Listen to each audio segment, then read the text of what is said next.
Sorry, y'all, we went through a wormhole, but we're back. Welcome to Unlikely Heroes, the Ghost of Greymog, a Dungeons & Dragons 5e adventure on the wonderful Chaotic Wholesome channel. I am Adam Sowards, he, him, your dungeon master for today. And joining me is a bunch of incredible people. Let's tell you who they are. Behind the scenes, making it happen, making us sound and look great, is David. Thank you so much, David. And last but certainly not least are our four wonderful, very elusive performers. Thank you all so much. Please introduce yourselves. Hello, I am Piper. I use they, them pronouns, and I think I've been here before. I'm going to pass it on off to Candace. Oh, muted. Oh. Double mute! My name is Candace, also known as Candace the Magnificent. My pronouns are they, she, and I am going to pass it over to Matt.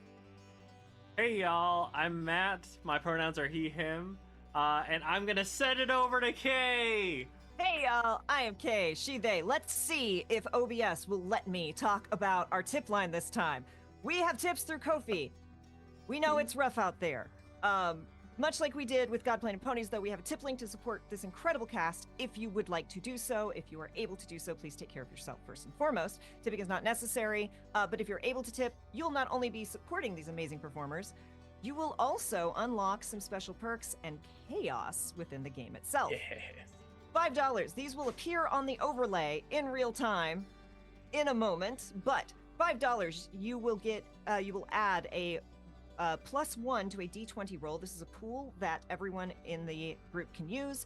For $10, you can grant the party a reroll. For $20, you can give a lucky box, which is 3 rerolls. For also $20, you can unlock a box of 100% totally useful items. They're totally useful magic items, and there's a totally in there, so you know they're very useful.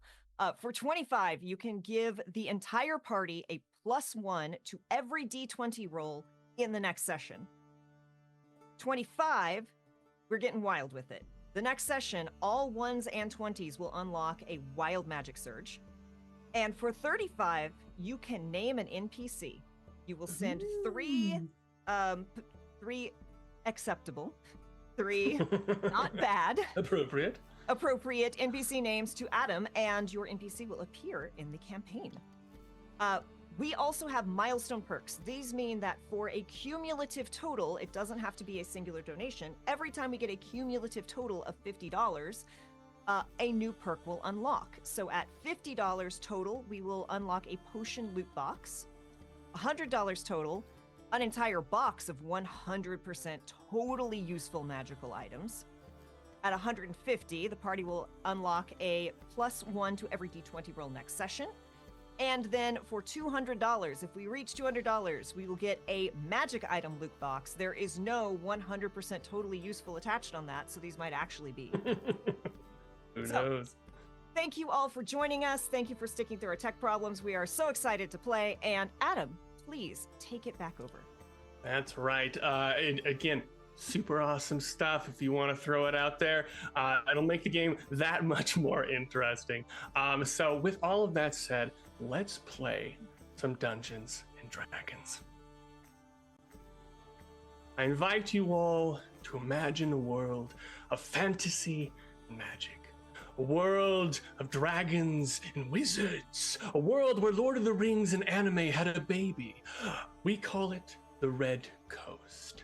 A place with evil lords of shadow, knights of fellowship and hope, demons of flame and swashbuckling adventure. Yes, the Red Coast is the land of classic D&D adventure. Our story begins, as all heroes' journeys begin, with a call to adventure, a humble quest to escort a cart of supplies through the wilderness to a quiet village on the edge of nowhere. The perfect start, the prime road of trials for the next, King of Gondor or Jedi Master. But what happens when we shift it just a bit? And now Aragorn and Luke's stories never begin. What happens when that world needs saving and all its heroes are on vacation? Who is left after all the chosen ones, the princesses, the conventionally attractive 20-somethings? What happens when they're all out for lunch? Fate changes The world moves onward, but someone must take their place. Our scene opens on the last day of travel to the cart's destination. Thick forests, unkempt roads, lopsided cart, old driver who smells like feet, and 4 unlikely, unsuspecting, unpredictable heroes. Cart ambling along, we see this old road. There's these forests, very thick, high canopies, very dark inside of the forest. There could be any number of things in there. The little light streaming through as we see some of the ivy and moss sort of creeping onto this old unkempt road. As we see the cart, it is driven by this old man who has a straw hat, a little corncob pipe, very stereotypical old man. And around the cart is 4 sellswords, mercenaries, adventurers, and the camera turns towards our first adventurer as we hear from the old man. Well, I sure am grateful that you folks came along, and just I can't tell you the last number of times I was out here, and I just had a lot of bad luck recently, so I'm really glad that I got some strong folks here to protect this cart. I really appreciate it. And the camera turns towards our first character. Piper, could you please introduce and describe your character and tell us kind of what they're doing around this cart? It's been 7 days of uneventful travel. And what do you think they're doing right now? So you see movement kind of going out throughout the cart itself. You see some linens kind of going up, there's a little bump that's kind of underneath it moving around. And eventually pulling out from underneath a piece of linen with a small, tiny piece of old cheese and paw, you see a little gray rat. Not little for rats size anyway. He is a very jacked rat, very much built like a triangle of cheese. He's got a large, strong upper body. You see that there's some little kind of chip out of the ear. You see some little scars on the face. And this gray rat wears clothes. You can see that the pantaloons that he wears, very kind of puffy pants that he has, is very like a wizard took maybe some of the robe with the blue robes with the stars on it and made pants and fashioned them that he is now wearing. You see kind of this bandolier up the torso, and these little what look like push pin kind of tacks, almost like little spikes around his shoulder. You see strapped to his back, which is much larger than him, probably 1.5 times. You see a very large, almost buster sword strapped to this rat's back. And it shoves a piece of cheese in mouth. Everyone else hears just squeak, squeak, squeak, squeak, squeak going on. As in the wizard's brain hears, I mean, I feel like I'm the strongest here, but I guess everyone else is okay. I'm fine. I'm saying, you're welcome, by the way. When are we stopping? Thank you very much. I mean, you do look pretty strong. You have been pretty aggressive over the past couple of days, but I think if we get in a scrap, you'll definitely be one of those that kicks a lot of butt. What are we fighting? Oh, well, I mean, I'm not quite sure. It's been a while since I've been up here to southern Calduri. It's kind of a bit of a wilderness, Ever since the war 900 years ago, it kind of hasn't really recovered, so we're just going, hey, we haven't encountered nothing. Might be wild beasts or something, but, it could be anything, really. See one eye blink on the other. It's yeah, I was definitely listening to all that anyway. And just shoves the piece of cheese further, kind of punches it into his maw. And just is it kind of like punching. A cartoon thing where it's really big in the cheek? Heck yeah. As he goes and just lays on one of the within the car, there's kind of those kind of benches or buffers all the way around, and he just kind of lays on it like a cat that's laying on a couch, arms draped over it, just lays down. Hell Nice little yeah. nap. And as you finish talking to Danbury, who is this old man that is guiding this cart, he owns this cart, and you've been traveling with this old guy since you left one of the various cities in Dalinor, the kingdom below Calduria, which is where you are now, the northernmost kingdom, which is very wild. And has a lot of, not as safe roads, not as urban as the southern kingdom. And the camera shifts once again to another one of our characters. And Candace, could you please introduce and describe your character and what they're doing after, again, 7 days of just a boring travel, very uneventful? Yes, Caeora Tombrook are sitting, I imagine, is anyone in the passenger seat? No, you can 100% be there. So Caeora is in the passenger seat. They're gigantic. It is a warforged construct that is made out of stone, clearly a statue from a graveyard or some other type of resting place come to life. They have dark gray skin with white veins throughout their marble skin and like flesh. Very beautiful face. It's not clear what kind of statue they might have been, but that they are alive is clearly some kind of magical miracle. She has a jaunty hat perched atop their head, their hair and their eyes and everything, all marble. They blink and all that stuff, but there's no necessarily pupils looking at you. Although they can see. She is really tall. She's big, like a big statue from from on top of a mausoleum or something. And wears a colorful kind of motley looking outfit, that of a bard. And they are just kind of tapping on their hand drum that's kind of resting at their side, their kind of puffy sleeves billowing in the breeze. And they kind of toss over their shoulder. Please, Moose. No antics this early in the day, please.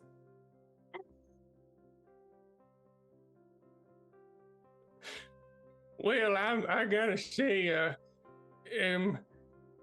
I sure am glad that you folks are here again, because it's a boring road all alone. Is it time for another one of your wonderful stories or songs?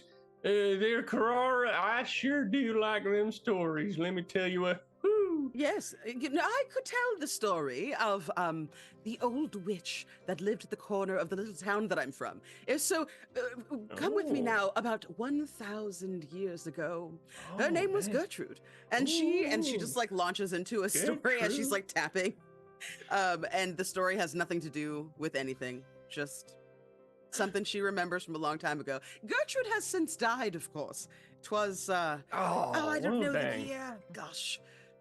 But was that the one that tried to eat the kids, or was that the one that tried to? I can't remember which fairy tale, or is this a real? I can't remember the differences. Yes, this one is actually a real witch, and she did eat some children. But we don't talk about that because nobody wants to hear about such misery. Funny enough, he kind of leans in. I think this forest around here, word I got from down back in Dalinor, where is this forest haunted? There's some sort of curse on it or something. I think your story might be a little more true than you think it was. Some folks said something about a witch in these woods or something. I don't know very much about that, so I don't know. But let's keep our eyes out for it. Maybe. And I would say the camera now turns towards another of our adventurers. And Matt, could you please introduce and describe your character and tell us what they're doing to pass the time?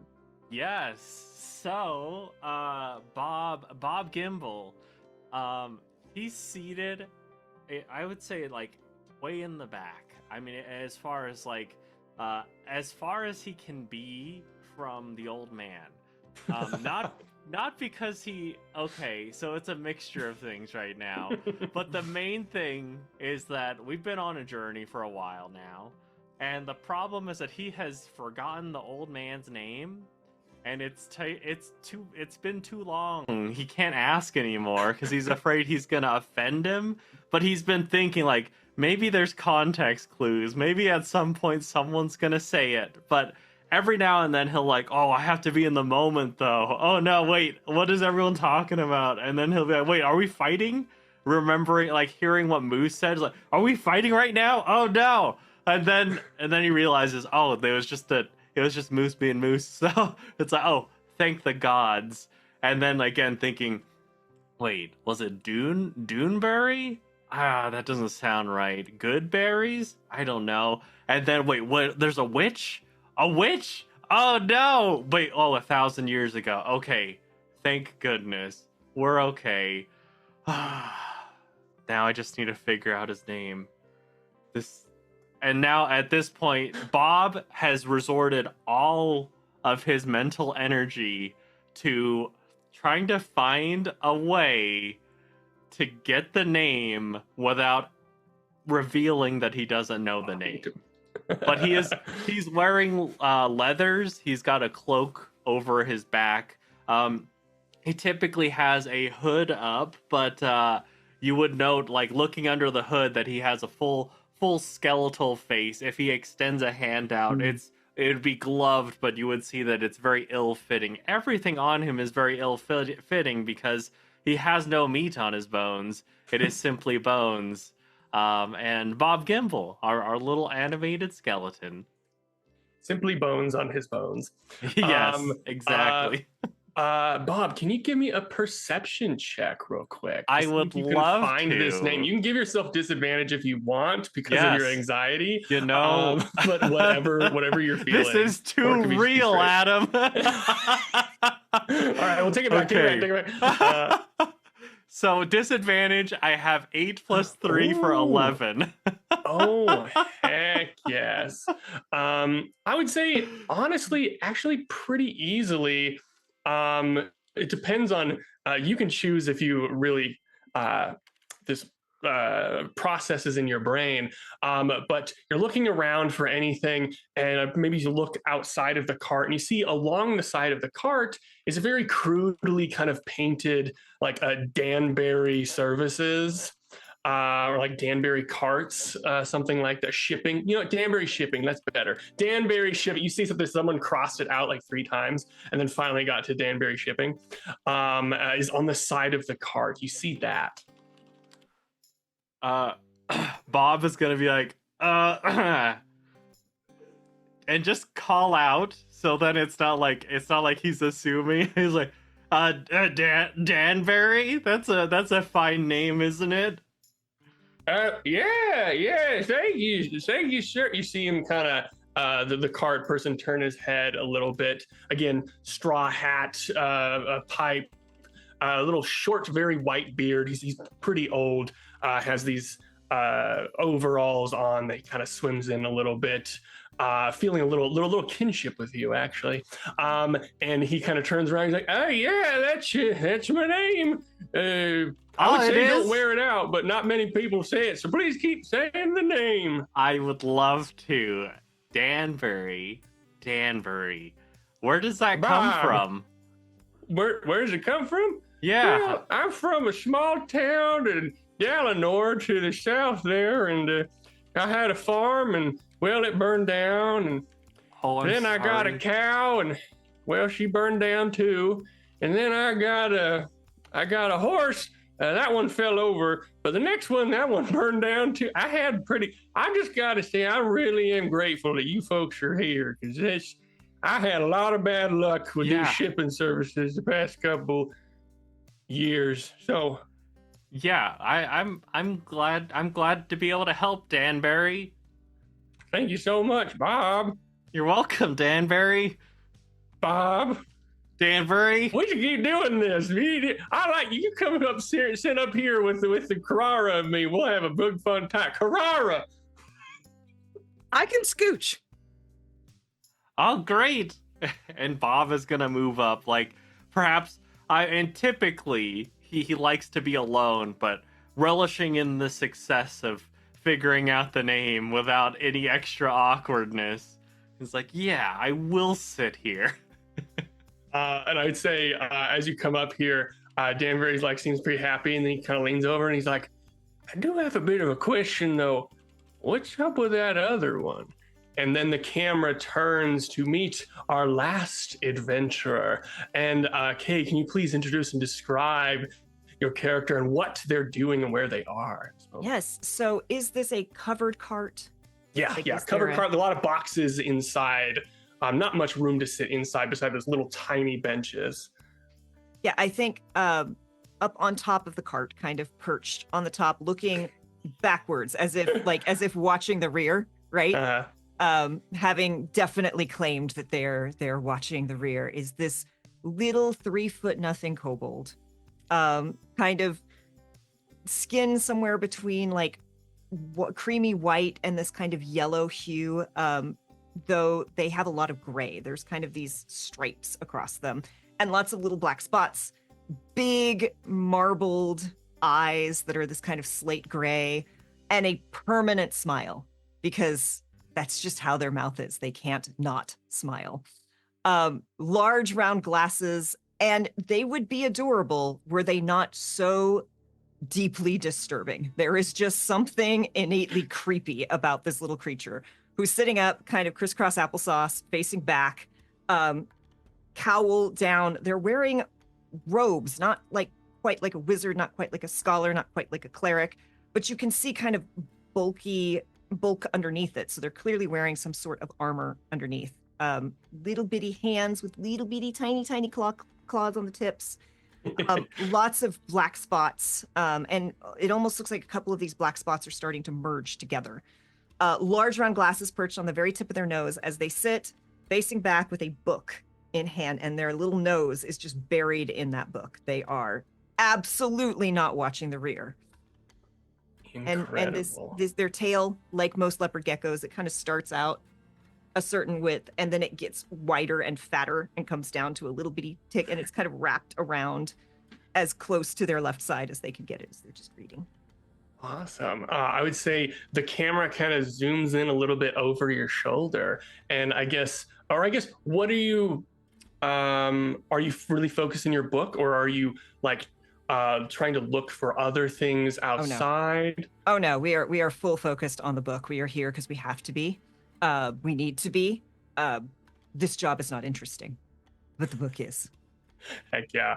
I would say after like a few seconds of reading this book, as the camera's slowly zooming in onto the book over your shoulder, you feel something kind of just like flap down and sit next to you. Just doesn't even blink. Like, this creature blinks so rarely.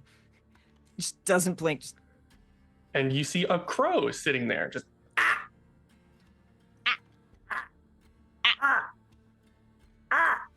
wave it away with the book. It looks like it's pretty curious, coming back over to your book, and it's like trying to like bite at it. What do you do? It's mine. It's mine. That's mine. That's rude. And it still kind of keeps coming closer to you. It seems like it doesn't want to be deterred. Oda just sits a moment, and the very, very tip of their little tail starts to quiver, almost like a rattlesnake. And they're gonna swat with the book. Just give me an athletics or just like a standard like melee attack. If you like. This will be good. That's a natural 1. Oh no. That's boy. going into dice jail. Give me a dex save real quick as well. I'm gonna lose my book, aren't I? This is the worst. That's a 5. That's also Okay. going in dice jail.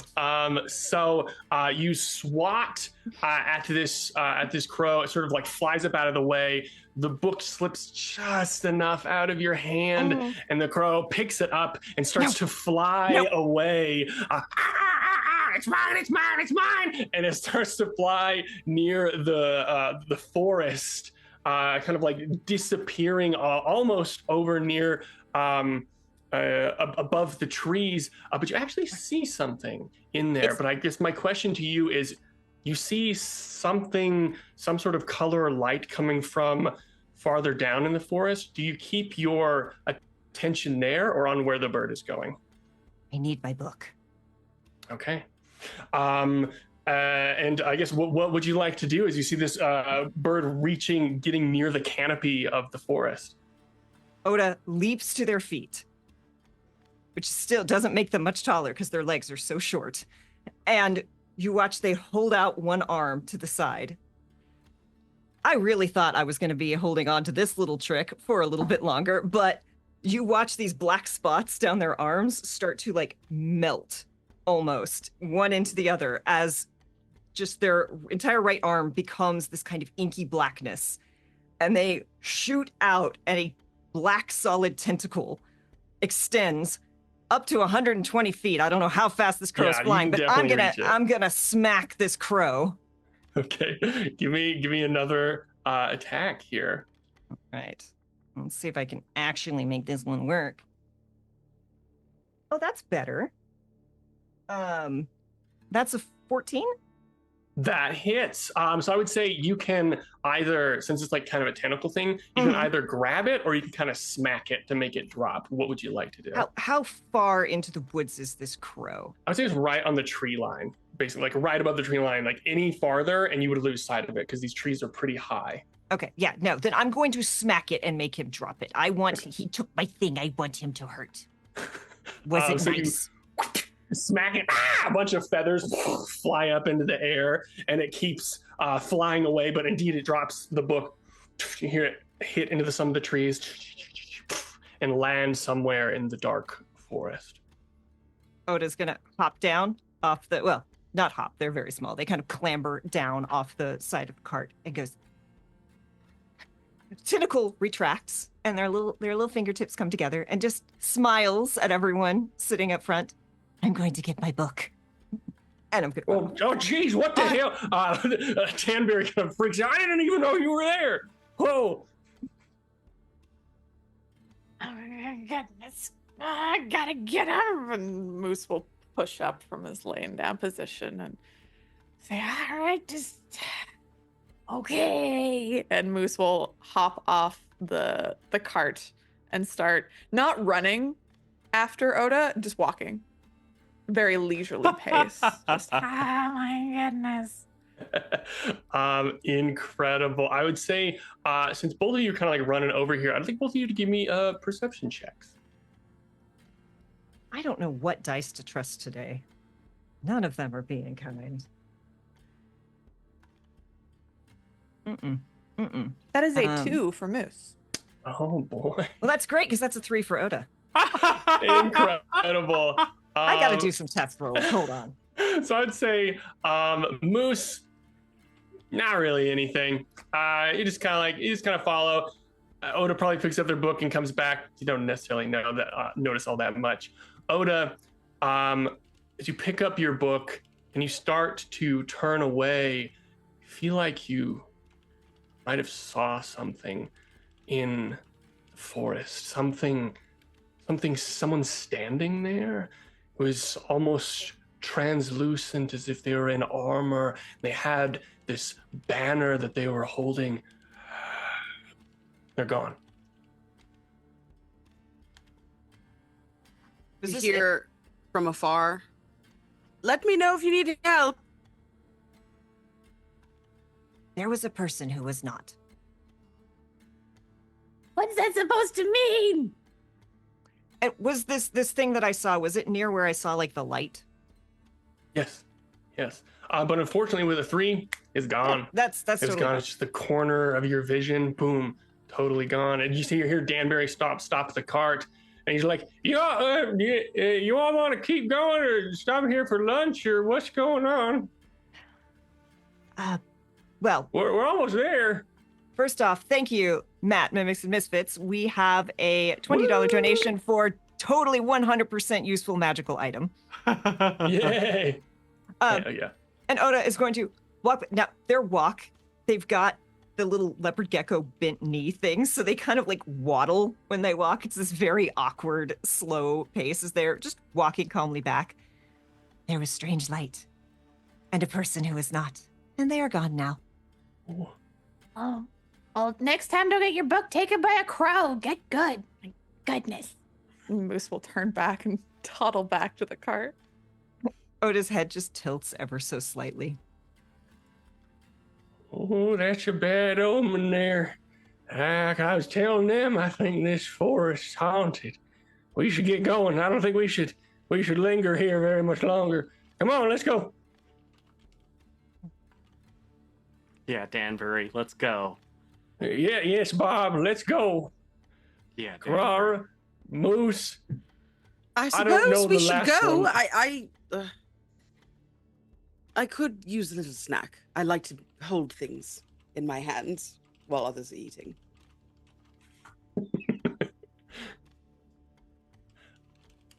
Yeah, we can stop for some food. Can I look in the direction that they came from? Like, part of Caeora is like, I just want to get to where we're going. But part of her is also like, A little curious. those two little creeps ran out of the forest real fast. What's going on with that? Okay. Yeah, sure. You can give me a perception real quick. It's going to be pretty difficult, but you can 100% give me one. Okay. So we also, We get some more stuff. John donated $25 for wild magic. And since we've done very few rolls, do we want to do wild magic for Yeah. all the rolls? I think it's this incredible. session on ones and Yeah. 20s? Yeah, so basically whenever we hit a 20, or whenever we hit a nat 1 or a nat 20, we roll on the wild magic table. When it's nat 20, or kind of do it like with advantage, so we'll roll twice and take the better of the two, and then nat 1 opposite. So incredible, I love this. I got a 21. Oh shit. That's awesome. I would say you look over into where they were, and you feel a little bit kind of drawn, kind of like the outsides of your vision are kind of like getting darker, like you're trying to focus in on something there, and you just hear like a and you just kind of see you're not seeing anything, but as you're getting closer, then just like a flash of something that was there. It looks like a ghostly image, like someone with a war-torn armor and a ghostly pale visage holding in a very old banner, and their like armor is torn and rusted and old. Half of their face is skeletal and the other half is this ghostly type of being, and they were sort of pointing at you for a second, but it's just a flash, and it's gone. Danbury, could you What? could you just give me one moment, please? Sure. I just and I would say he kind of like stops the cart, and as you sort of stop the cart, you're kind of looking there. It doesn't feel like you were looking very long, but he stops the cart.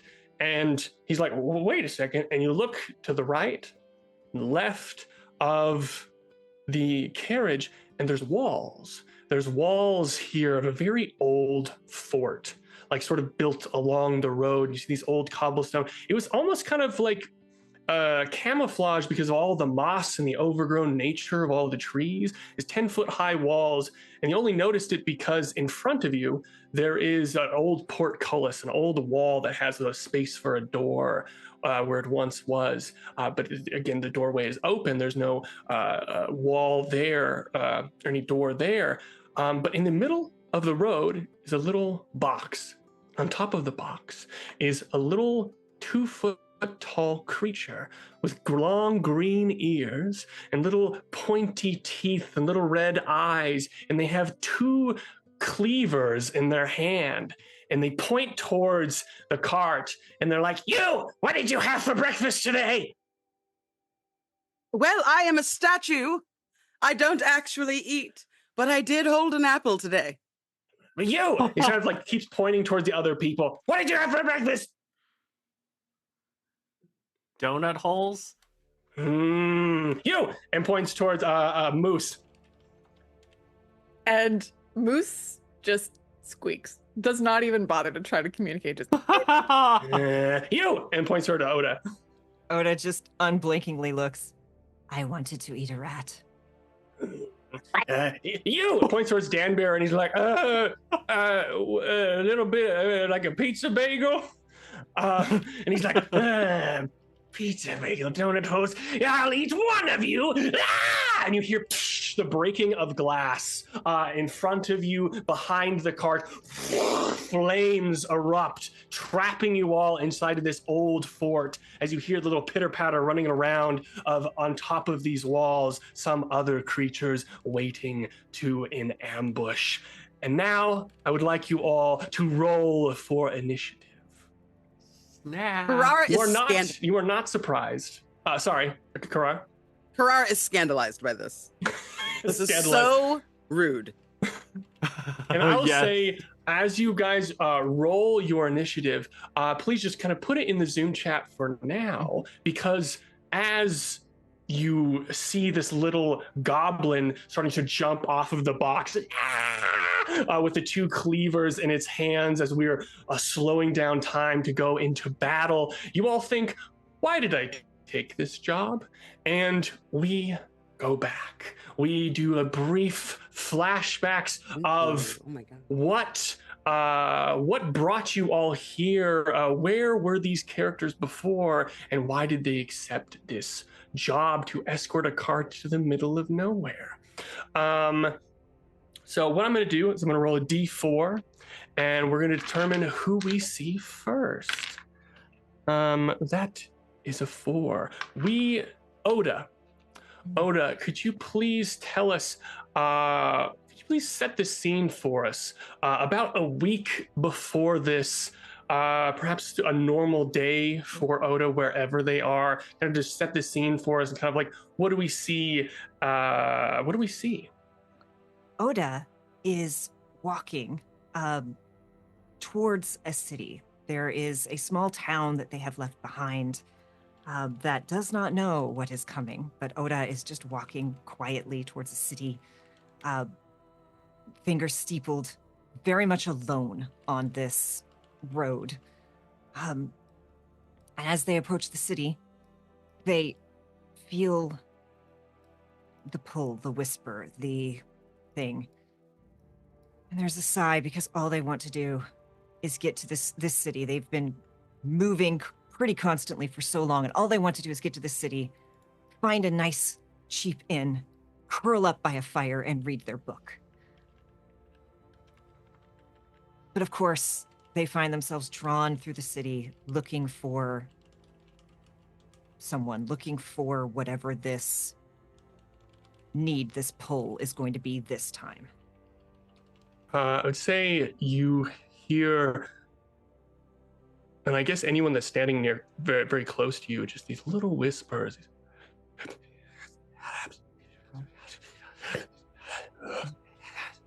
And you feel the words, the well, of this town, repeated, the well.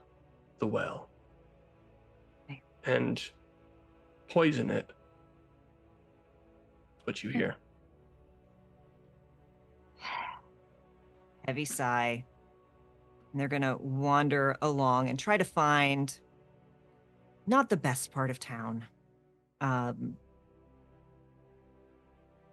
try to find someone who looks somewhat like a ne'er-do-well. And just walk up to the first kind of person who looks like they're involved in this kind of thing and just tug on their pant leg. Excuse me. What do you want? Who are you? Where do I buy poison? You got some balls on you? They are internal. Oh, I'm sorry. I didn't mean to. Anyways. Well, I mean, You looking to buy, or That we is why start I going around asked. telling everyone what's what? What's that? That is why I asked. Yeah, right. How do I know you're not one of the Kingsmen, huh? One of the guards, eh? What for one of them? Just the slowest blink. Give me a persuasion.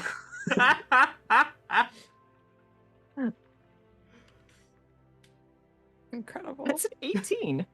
The blink was so convincing that it's going like, yeah, you're a bit a creepy one, eh? Just we'll keep looking. And then the tongue comes out, smacks into the right eyeball, sticks a moment, and then That's pretty unsettling, that is. All right. I was thirsty. Well, I don't know. Okay, all right. You know what?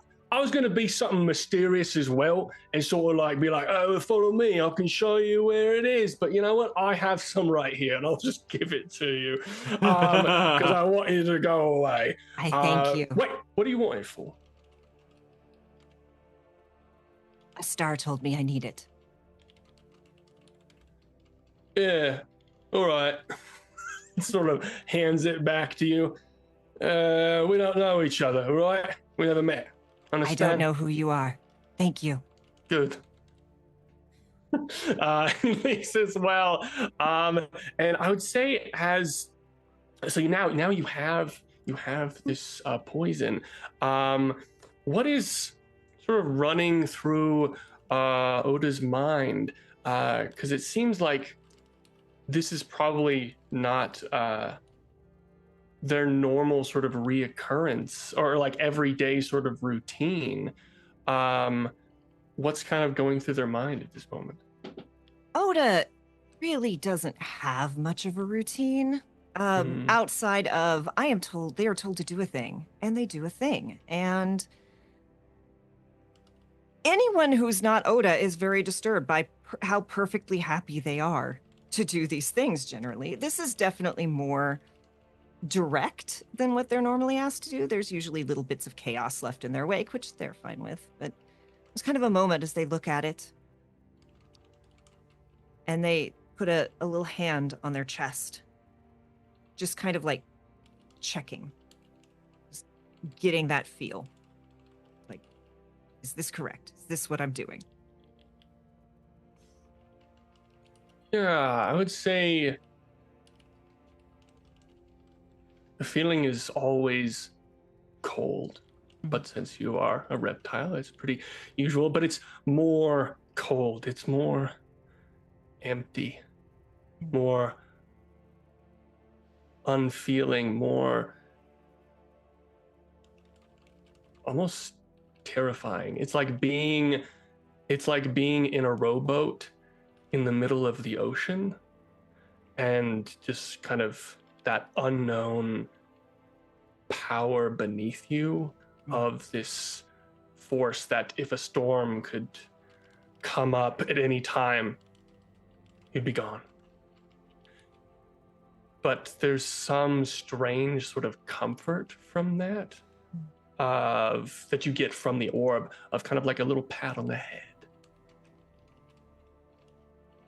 I do not like the ocean. And they'll go walk towards a well. Just wait to see if this is the correct one. Yeah, I would say you walk towards one of the wells that's kind of like, seems like it's being used, and you feel a bit sick, like that's not the right one. Mm-hmm. And I would say you probably see over near, probably like a couple like streets away, you see that there's one that's boarded up. There's a boarded up well that it seems like no one is really using. And you feel drawn towards that one. There's like the smile goes from just being the frozen to like it actually reflects a little. It's like, must be pests. And yeah, we'll head over and not even discreetly, just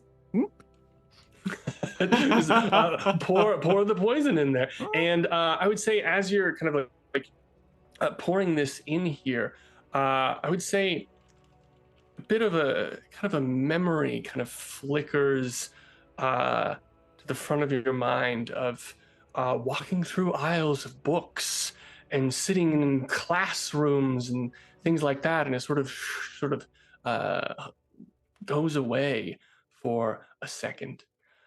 And as you hear that, you kind of, as that kind of runs through your mind, you hear kind of on the other side of the square, a little dinging of a bell at a bookstore. And you see out front, there is new sort of volumes that have just been delivered today. And it is of an author that you recognize.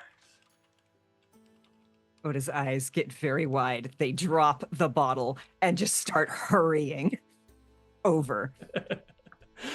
Incredible. Yeah. What is the name of this author? Can you give me? Oh goodness. Can we name this? You can also ask for suggestions from the rest of the players if you'd like. Let's see. I think.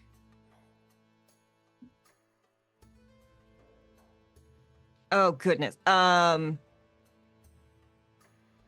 had a really funny one before, and now it has and now I've just, of course, I'm on the moment and I've lost it. That's fine, totally fine. I would say for now, you just see the camera is just above the author's name, and we see the title of the book. What is the title of this book? This particular one is going to be A Cave for Two. You see A Cave for Two, and say what is the like? There's definitely an illustration on the front of this book. What is the illustration? It is a very large, very strapping black dragon and a very busty elf. And you see there's like a couple of kids or a couple of teens that are kind of walking by, and they're like, and they're like, should we take one? And they see you and like, oh shit, and they kind of like run away. And like someone comes out of the bookstore like, yeah, get out of here, you kids. These books are they're too spicy for you, and honestly, they might be too spicy for me as well. Oh God, hey there. And they look at you. They are not too spicy for me. Oh, okay. Yeah, sure. You want one of those? Coins just come out. Oh, sure. Do you want just one, or you want as many as this can buy? Yes. Oh, okay, sure. They sort of take it, and I would say they give you like 10 copies of the same book, and they kind of move it over to you, and you feel after you get all these books, you've kind of finished. There's no more feeling from that orb in your chest. Where does Oda go after they receive these wonderful books? Like, very confused how they ended up with 10. Like, really don't understand exactly how this happened. Not overly concerned about it though, because they have one to read at least. So they just start walking along and probably pass like, a poor person living on the streets, reaching out for it, and just drop one into their hand. Coins? Oh, what the hell? Just keep going. Like, don't even look. Thank you so much. Who needs food when you got words? And they sort of. And yeah, Oda is going to find a tavern, a pub where they can, hopefully there's a fireplace, and they're just going to go and plonk themselves down and dig into that book. Okay. I would say actually you're heading towards this tavern, and you start to, you're approaching it. There's a couple there's like a horse trough and things like that outside. And you see, you recognize something on one of the horses. You see it's kind of, I don't know what the technical term is for it, but like kind of horse armor, I guess, on it. And there is this symbol of one of the wizards, one of the 7 wizards, not the one that likes you. And you see this sort of parked outside of the tavern. And how do you react to this? Eyes go very wide, stops mid-step, like one little foot, and like their little feet look like their hands, right? They've got it just up in the air. and then just kind of puts it back down, puts it back down, puts it back down, turns and just starts running. This awkward with a giant stack of books, probably taller than they are. Nope, nope, nope, nope, nope, nope, nope, nope. And it's sort of like as you're running, you hear someone being like, all right, last call. If they can find any sort of folks who want to help adventure or protect this cart's leaving for Calduri. Anyone at all? And you I see need to this old leave. man. What? Hell, okay. You? What? Have a book. I need to leave. What? Oh, damn. Okay. All right, hop in. And you see Danbury there and in this cart. And you jump in, and then we sort of see this cart leaving the town as we see Oda looking at this tavern as the door opens and the light sort of peers out from this tavern, almost ominously, almost threatening, this light coming out from the tavern. And the light shifts to somewhere else. It shifts to the light of the sun, and we see Bob Gimble. Bob Gimble, where do we find your character about a week ago in their sort of normal everyday life? Where do we find him? Please set the scene for us. So you would see him staring at an empty job board, just like in a tavern where he's like he had probably seen some pop up, but just kind of rationalized him out of them. But as he's staring, he's like, "Oh, I should have taken one. I could have taken one." And then you see like as he looks back down, he has a stack of papers in his hands, and the most recent one, he's looking at rejected applications. In fact, it's this big stack. They all have the stamp in red that says rejected. He sent an application every week for the last few months to try to enter a very special library. And he's been rejected every single time. But it's like he's looking at this and he just thinks, what do I need to do? I can't get the knowledge I need, but if I need experience in order to get in, but I feel like I need the knowledge to have the experience.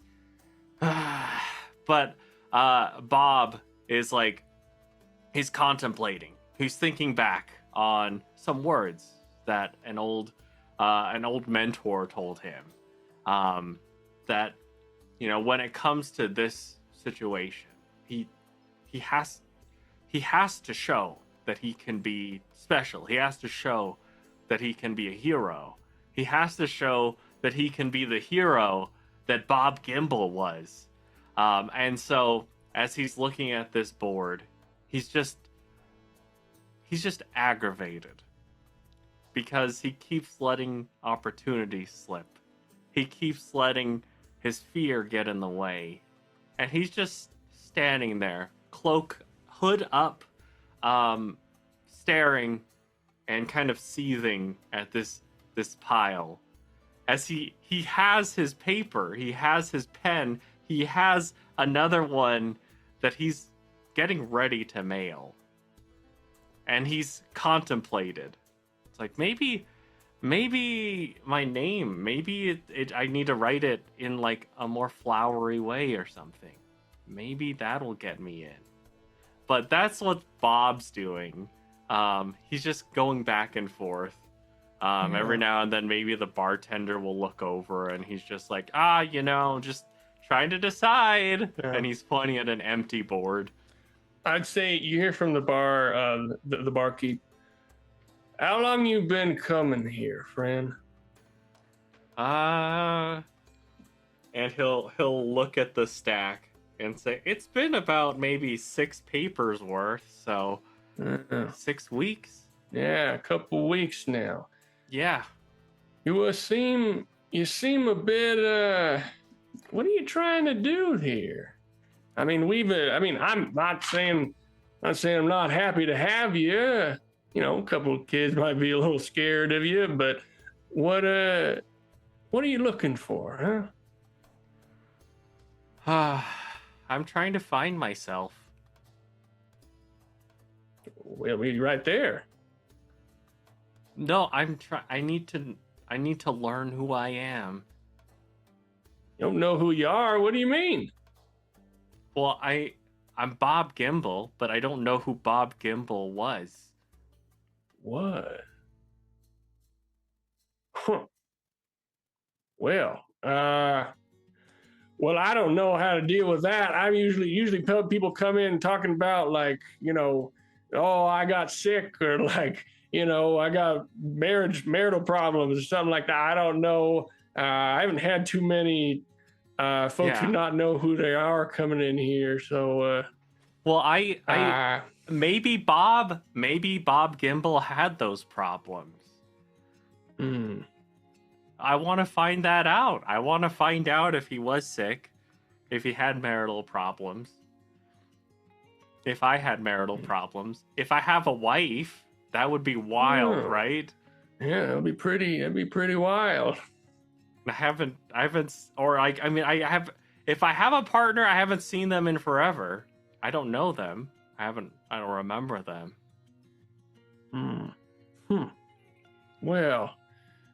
Well, that's pretty tough. Honestly, I gotta say, I've been trying to think, and I do not know what to say.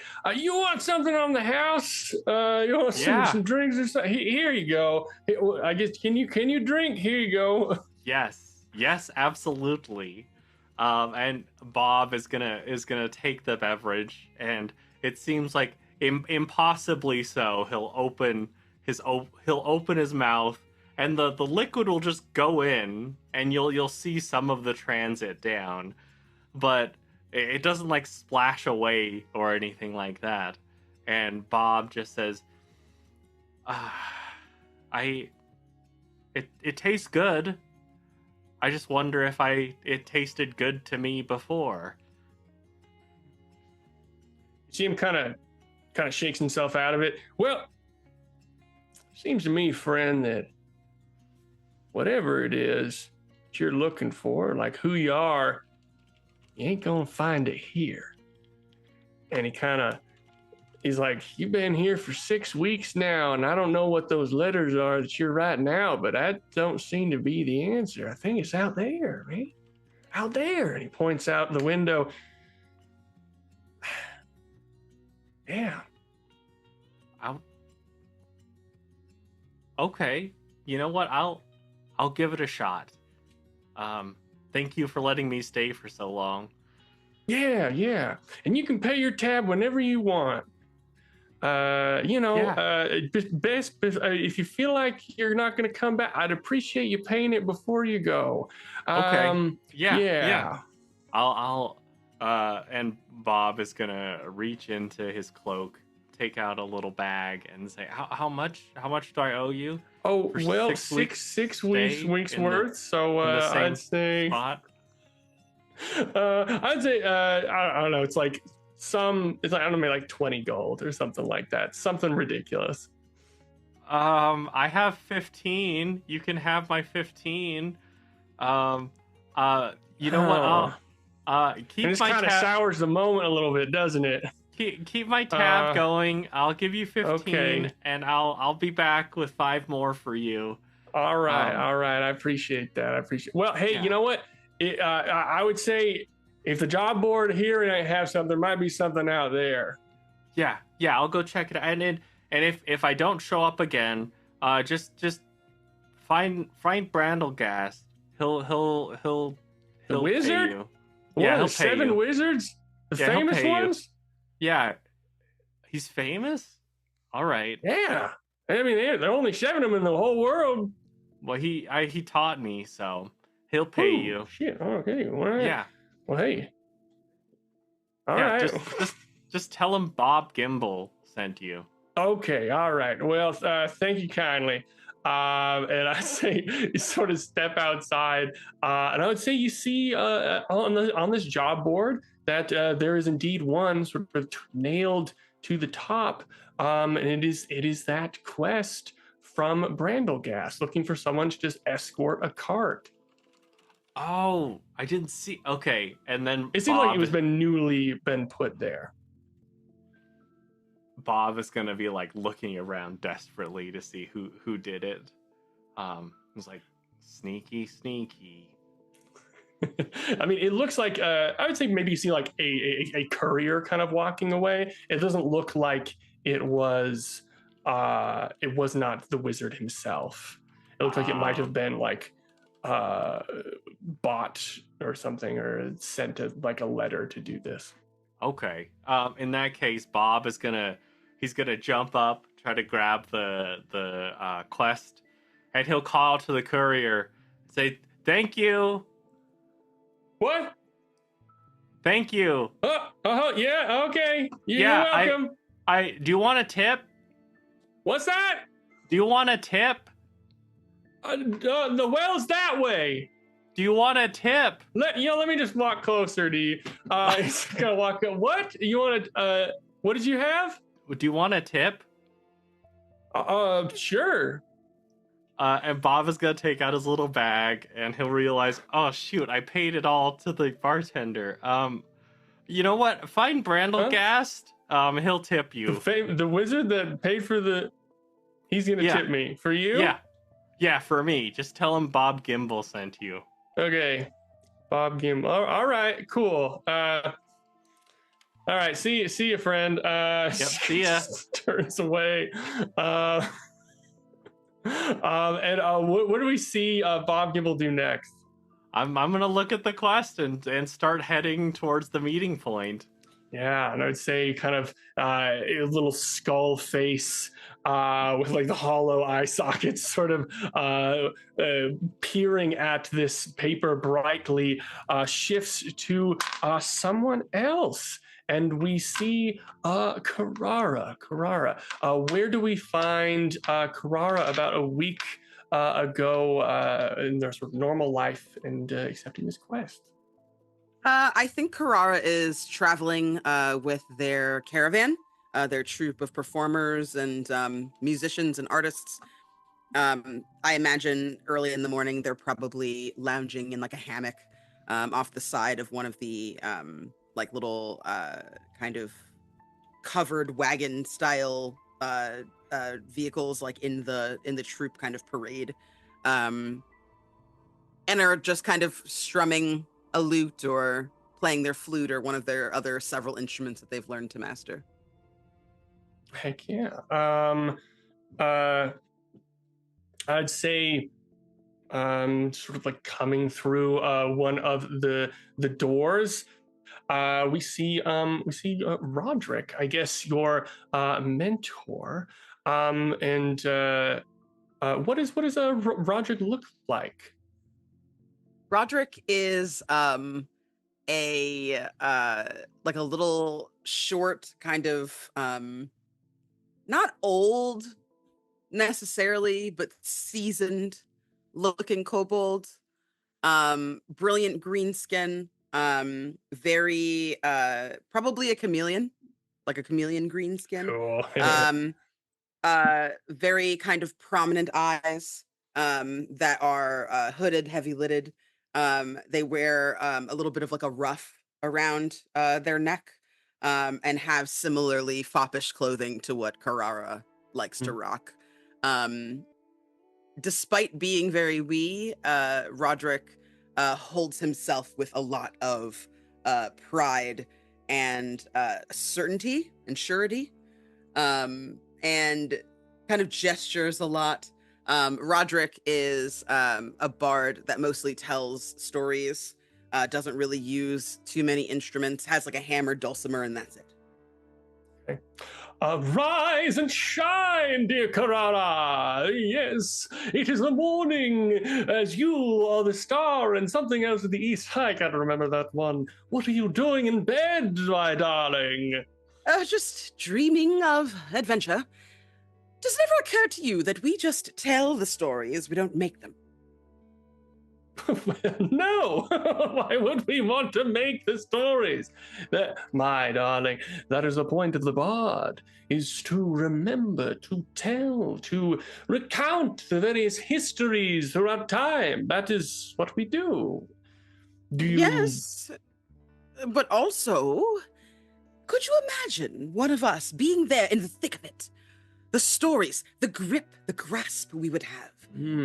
All that we have is third-party nonsense and folderol. Can you imagine if someone had a real experience to talk about on their journey, like they've been there, rather than just getting the dregs once the battle's done? Darling, life is messy. The stories that we tell are very carefully structured with the first, second, third acts, all of those good, wonderful things. It leaves out all the times where you get sick and have to stay on the potty for 3 evenings, or when you, I don't know, you can't take a bath because you're on the road for weeks and weeks at a time. Is that something you really want?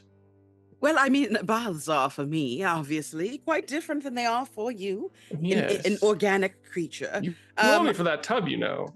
I know. All of those things are nice, but they're not things I need. I really only need a captive audience, and what, if not a captive audience, is a band of traveling so-and-sos looking for glory. Am I wrong? No, I just have to say this is a lot for first thing in the morning. You're telling me that my star performer wants to leave the act, and that we have a performance tonight, and what am I to do? I can't perform. Please. I don't know the numbers well enough. Roderick, yes, I'm the what are you director, and I know all saying? of these things, but what am I supposed to do? Roderick, you have inspired me to be my best. I wouldn't be your best performer without you. I knew nothing. I was but a lump of nearly literal clay when I met you, and you've molded me to such greatness. Don't make me sing, Caeora. Don't make me sing. They couldn't afford Fine, you. I'll do it. I'll do it, damn it. It's the role of a lifetime, and I'll take it. It's a treat, Roderick, for everyone. And honestly, if you don't like it, you could just put that whimsy girl out there, and they'll take it away. They're all right. They're fine. She's pretty good. I mean, if they're not knee-deep in, Well, yes, I mean, gentlemen and ladies. That's why you put a lock on her tent. That's what I say. Yes. I'm sorry to leave you in a lurch. I mean, you don't even know. Who's to say I'm going to find a job today? It could be anytime. Hear a knock on the door. Hey, there's a new job out here. Anyone, some guy just came in here and nailed it on the side of the caravan. Why do they keep doing that? God. And you see Roderick kind of stamps outside. He'll forgive me. He will forgive me. I will bring back delicacies for him. Nothing that'll fatten him up, but everything that'll delight him. He will forgive me, and I will just go back to telling stories, but I'll be even better this time because I'll have real stories. Yes. And she tucks her lute away and stands up to her full height, just kind of hops out of the hammock and strides to the door. Yes, you were looking for magnificence and excellence? Yes? As you walk out, you see the caravan has sort of stopped on the road, sort of outside the city. All of the various carriages and carts are sort of set up in this circle, and there's a little bonfire that's out right now because it's the early morning, but slowly performers are coming out. You see a couple of acrobats stretching, things like that happening around. And you see Roderick, the little chameleon kobold, is sort of holding this paper, and sort of it's like, well, this is perfect. And he hands it to you. Thank you, Roderick. I will make up for lost time. I promise. You know I have an eternity to carry your legacy on after this, right? Yes, I know. It's just, well, I feel as if I was cast as the father figure in your story, and I don't know. You're gonna make me cry. Stop! Did you just go? Just go. I just won't be there to watch over you and show you the ropes. I mean, I will tell you, there was a time back in my day where I could show you a thing or two about adventuring. It made me a better performer, and I guess that is what you should do. My instructor before me told me the best way to to get more experience, to make your acting, your storytelling more believable. Just go out there, live life. Yes? That's all. That's all I want in the Perfect. world. I just want to keep making you proud and keep making the troop proud and give us a new reason. I mean, the stories that shall come of this grand adventure, we will be the first and only troop to be telling those stories. They will be proprietary, I believe you could call it. So, just saying, to sweeten the deal. You know, it has been 900 years since anything exciting happened, so I think a batch of new stories might be just what we need. That's all. That's all I'm saying. And perhaps you might be able to find out what your story is as well. Oh, no. We don't need to go into that. I saw that. I know it's something you were thinking about. You've mentioned a couple many times. Not everyone, I know it takes a little bit of time for folks to adjust to a talking statue, but I think there's got to be something behind that. Yes, it's always floating around in the back of my mind. I'd be lying if I said I don't think about it, that I don't dream about it, but all in due time. All in due time. Yes, they yes, kind yes, of no, like we don't need to put all this stuff shake on the right way. themselves. Like she just shakes herself off, even though there's nothing to shake. She's just like to kind of poo-poo everything he's saying, and then like lifts him up, like scoops him up in one arm. I'm going to miss you, old man. You know that, right? Oh, I'm going to miss you as well. This cold stone has such a big heart. I'm going to miss it. She gives like the lightest squeeze and then like shakes the paper out, puts him down. I suppose I should get to move on. Could you say goodbye to everyone for me?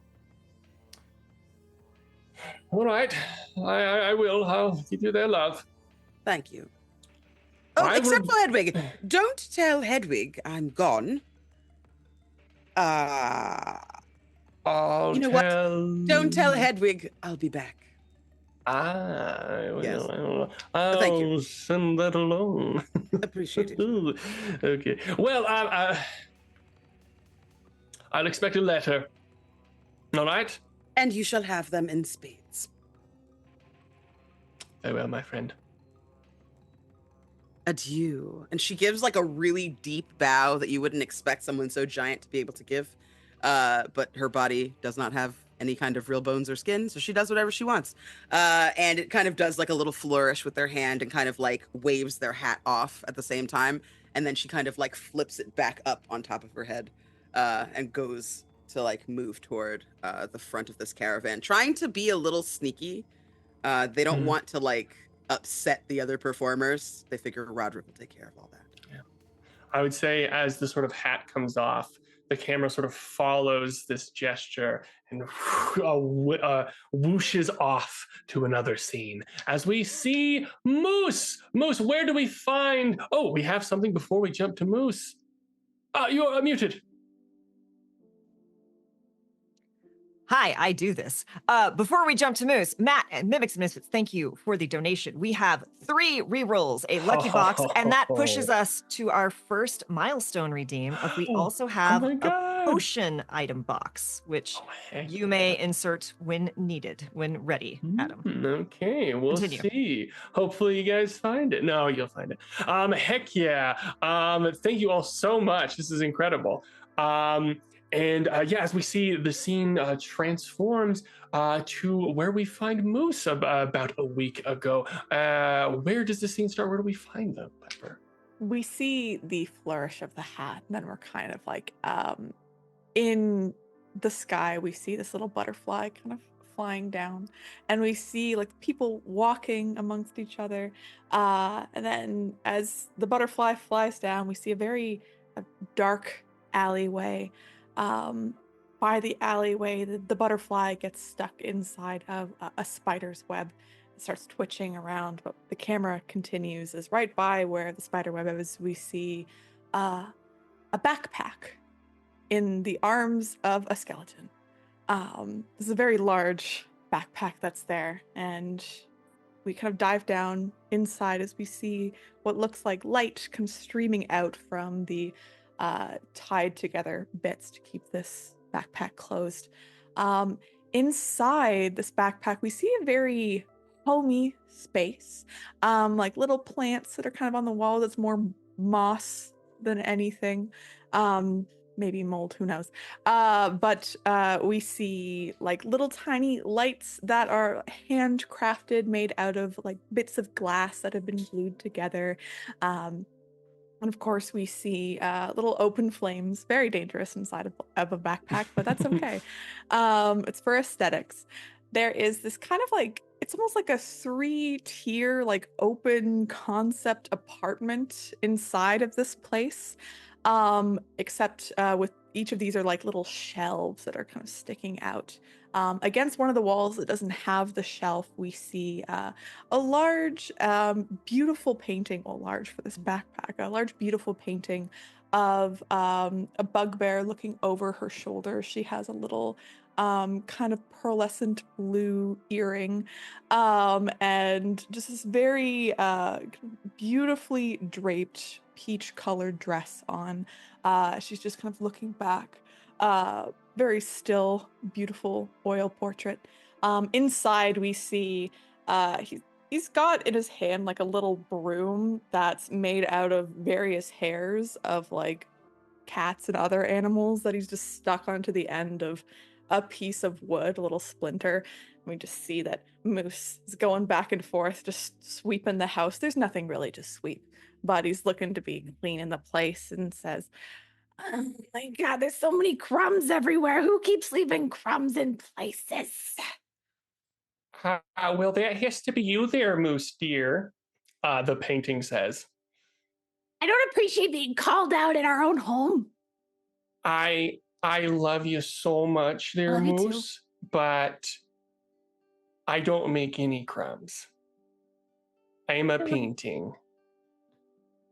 I know, but it'd be easier if I could blame someone else that is not myself. Do we have guests? Well, I think the spiders from next door visited us a couple years ago. That's probably why then. Yeah, you know what? Yeah. You're probably right. Yeah. I know.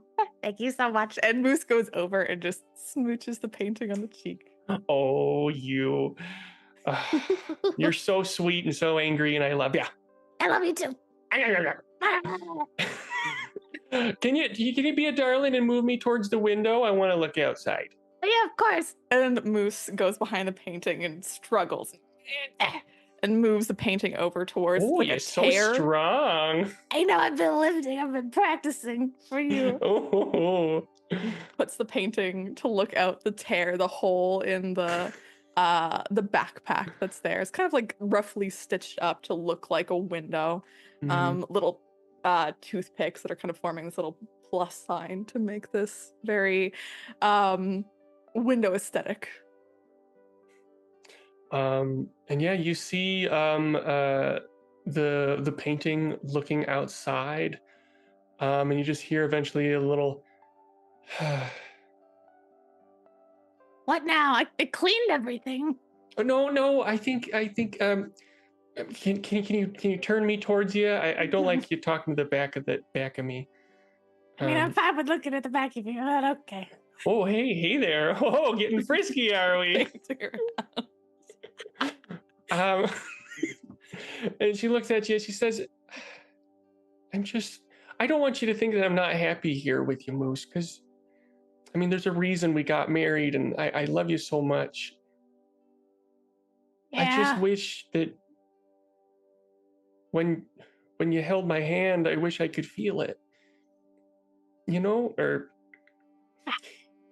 when Oh, we. I know. I understand. I mean, there's only so far imagination's gonna get you. I mean, it can get us pretty far. Oh, our neighbors hate us. I know. That's okay. I hate them too. And you see Moose kind of contemplates and thinks and slaps his legs and says, "All right. I'm finally gonna do it." Hold on. I know Are you've been. you sure? Yeah, We don't have to. We can. I know. I've I'm been happy. training part of my life for this. I've done at least 50 push-ups, at least 50 sit-ups, and at least run 5 kilometers, miles. I don't know the difference per day. Stones. Sounds, yeah. To the. I saw you lifting. I saw you lifting that marshmallow, and I thought, oh, he's going somewhere. I know. Look at this figure. So good. Anyway, I'm gonna leave. I'm gonna do it. I'm gonna do it for Goose. What Goose always believed I could do. But I know you're strong, and I know you learn from the best. But it just seems I don't want to lose you. I know you're doing this for me and everything, but I just I know. I don't want to risk it. I know, but you're my lady, and you always will be, and you know I'd do anything for you. You got such a big cheese heart. I know. It doesn't make me fart either. I know I'm a painting, and I can't smell, but you definitely fart, Moose. You know what? I think we're straying off topic. You're allergic to cheese, I Moose. think we are straying off topic about me getting you out of this painting once and for all. Okay, yeah, you caught me. I'm trying. Farts. Yeah, I love your farts. I know, that's why I do them.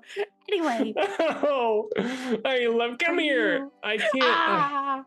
Kisses the painting a few times. All right. By the time that I get back, you'll no longer be. You're not taking me with you? What? You're very large. Well, just get a big backpack. I'll have the spiders come check on you. I'm not going to stay home alone while you go on an adventure to turn me back to normal. I'm supposed to carry. I've already got the sword. Gotta bring the sword. Honey. Sweetie. Do not leave your painting wife at home. How am I supposed to bring you with me? I don't know. Get a bigger backpack. You're so.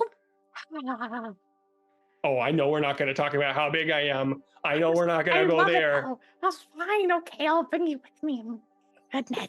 No, it'll be good work for your glutes. It'll be a good workout. Fine. You'll get even stronger if you have me on your back all the time telling you what to do. Okay, fine. I mean, because I'm a heavy painting. That's why. Not because, anyways.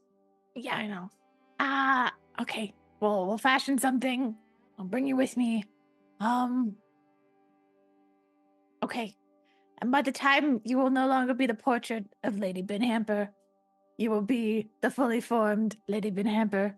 I will be Queen Binhamper. Queen Binhamper, and I will be your loving. Am I just a lord? You'll be a king consort, Moose Binhamper. King consort. Oh, I love king consort. I don't think I'm a queen or anything, but I mean, who knows? Who knows? Okay. Well, do you have everything packed? Yes, I have everything packed. Okay, good. Let's go. Okay, one thing before we go. What? I just want to preface this. I know you're very passionate and very you care a lot. You can be a tad aggressive to people that are not me. I'm just saying if we want to do this, maybe I don't know, maybe we can talk it out instead of you going crazy on someone. Food for thought. Cheese for thought, okay? Okay. Fine. I'll use my words. Okay. All right. I love you, honey. I love you too. All right. Kisses, let's go. And I think, and then we see the Wonderful. Then the 1 second. Then we see the screen change back to the present as we move 7 days into the future. We start again with glass breaking fire, spreading, and we jump to a new scene in Owlbear Rodeo, which is going to be our virtual tabletop. And we will, 1 second. Y'all can see it now. And I would say you can move your folks to where you think that they are around this cart here. And we can jump into a little breaky break as we jump back into the moment. We see again the fire spreading as you are in the forest trying to guard this cart as it is going towards this destination of this little village. The flames erupt. This little goblin with a 2 butcher's knives are jumping out to attack as we are about to jump into combat. But before we do that, we will take a little break. Thank you all. I clicked be right back, and it didn't move over. Oh.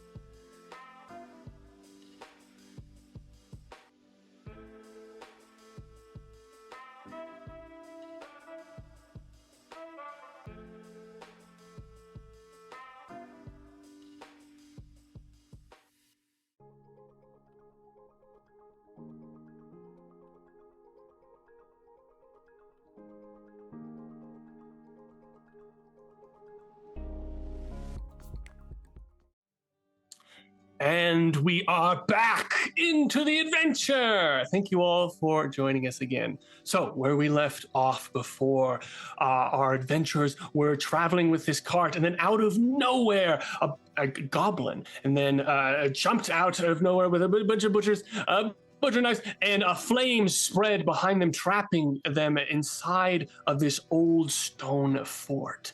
And as we have jumped into initiative at the top of the round, as we jump over to our Owlbear map, at the top of the round, we have the first group of goblins, ? And they are going to go first. If everyone can move their folks where they think that they are in the cart on this Owlbear Rodeo here. As you can see, we have all of our fun folks here. And blah, blah, blah. We will start doing some things. As you see, as this goblin jumps off the box and starts to run, he's like, I'm going to eat those donut holes in that pizza out of your stomach, and starts to run towards the cart. You see little ears on the walls next to you on the either sides of this fort. Little ears start to poke up, and you see crossbows coming over the sides of the walls as they start to rain down arrows upon you all. And we're going to roll here. One for each of you. And Caeora, what is your AC? You're muted. What is your AC?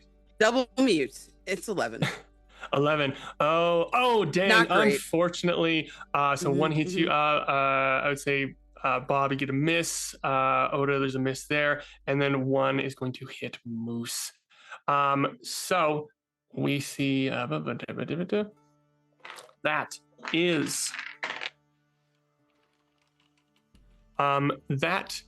is 7 damage to Moose and 5 damage to Caeora, as we see these little goblins' heads poke up, like, yeah, get up, and the little crossbow bolts, and there's like some of the bolts are flying through, tearing through the cart. Some are thudding into the wood. And Oda and Bob, what does it look like when you either dodge or block these incoming crossbow bolts coming from the walls around you? Oh, I'd say like when that crossbow bolt starts flying, Bob is thinking about Danbury and just the fact that it's like I know his name, so I'm gonna make sure that I maintain this friendship. And so Bob is gonna be like, "Oh no!" and just kind of grab hold of Danbury, and like the two of us kind of fall backwards as the crossbow bolt flies over us. Sticks like right in the seat where Danbury would have been if not for you. And Oda, how about yourself? Oda like hears the scuffle and hears the one closest and just turns their head and just stares up, and the bolt comes. They just and then just stay at the angle. Incredible. Just the angle, you sort of plank a little bit. Well, I guess not plank. Move over a little bit, and boom, thuds right behind you. And I would say with their little bonus actions, they're all going to try to hide again. We will see if that happens. Oh boy. Well, two of them definitely do. What is the highest passive perception here? That's just your perception plus 10. Everyone's shaking their heads. No. Moose has a 9. 13? 13. Anyone higher than that? 13? Okay, so I would say that these dice are in Owlbear, if folks can see them. I would say two of them to the north sort of remain hidden. But again, these are 10-foot high walls, so you can kind of see some of the ears a little bit, and on the southern side still, as they reached over, shot crossbows, and you see them kind of go back down, and you hear the, damn it! There seems to be struggling with their little crossbows, and that is the first goblin's turn, and then we jump to Oda. Oda, is your turn. Can I see one of the goblins to the south on the wall still? Yeah, I think so. And you know what? I would say with this, 1 second, I'm gonna do something real quick because there's a little fog of war here. I'm gonna do something, hide some folks that you won't be able to see before I remove them. Suspicious. And I would say on the map now, we see, boom. Oh, that did not do anything. Boom! There. Boom! You can see those two to the south, those two goblins there. I would say like maybe you can see like kind of like the tops of their heads, or they're starting to come over again after loading to shoot again. So yeah, I can see them. I will Oda's just gonna kind of shake their head because they really should have paid attention earlier, because they had ample warning had they just been paying attention. And Oda again is just going to reach out one little arm, and those spots on their arm are going to start getting like gooey, and they're going to start melting and dripping until the entire arm is just coated in black.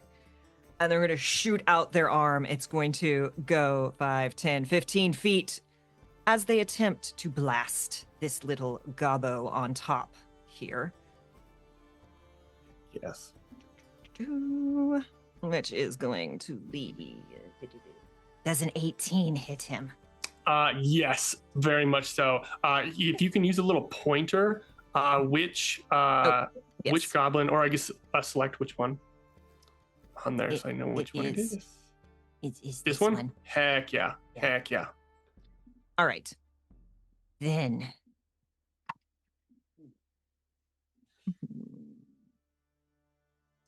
Trying to remember if this is that. It's going to be 7 points of force damage as the tentacle smacks him, and it's also going to attempt to repel him by 10 feet. What does it look like when you completely destroy this goblin? It just, the tentacle goes out. It is this solid black kind of squirming liquidy mass that just smacks into kind of the chest just below the throat of this goblin and just boom, just hunts him out of existence. Heck yeah. They just go like, and sort of disappear. I put a little skull on the map to have us know that there was a murder that occurred there. And we see the goblin, and you hear one of the other goblins sort of shout out. And they're like, actually, Oda, can you just roll me a d10 real quick? Oh boy. That's a 4 again. You see someone say, "No, mold!" As they're shot back out. It seems like that goblin's name was Mold. So that was your action. What else would you like to do? Bonus movement, anything like that? Oda's arm remains this slick tentacle that's just kind of moving absently beside them as they're just gonna like slowly step forward 10 feet, just 2 big steps, staring at that goblin standing on the box and just go, "You should not have done that. I'm gonna eat that black ink." You will not." No, I'm gonna. And that's their turn. Incredible. Next turn, I believe is, I have to go back to the chat. It is Goblins 2, other sort of group of goblins turn. It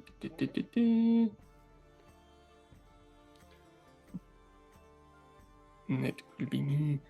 Okay, so you were going to see a bunch of things suddenly appear. You see a goblin here. You see a goblin here. You see a goblin here. You see a goblin here. All of these folks, you see about 4, like 3 more goblins on the wall start scrambling over the walls. This one moves 5, 10, 15, 20 to you. This one is going to move up towards the cart. 10, 15, 20. It's going to try to jump into the cart. Try to scramble. Well, actually, it'll try to scramble over.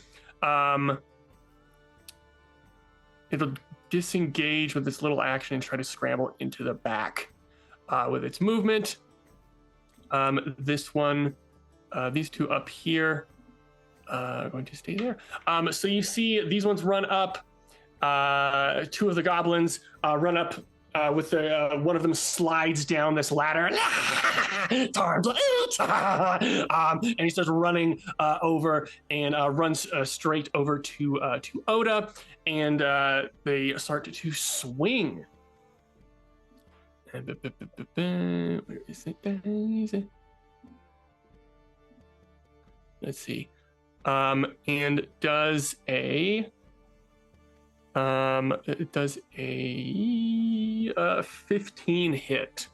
It does. Dang. Oh, well, okay, not very much damage. So that is 3 damage coming at you as this goblin. Wait, yeah, what's up? Can I cast Silvery Barbs? Yeah, I think, can you see? Oh, yeah, I think you.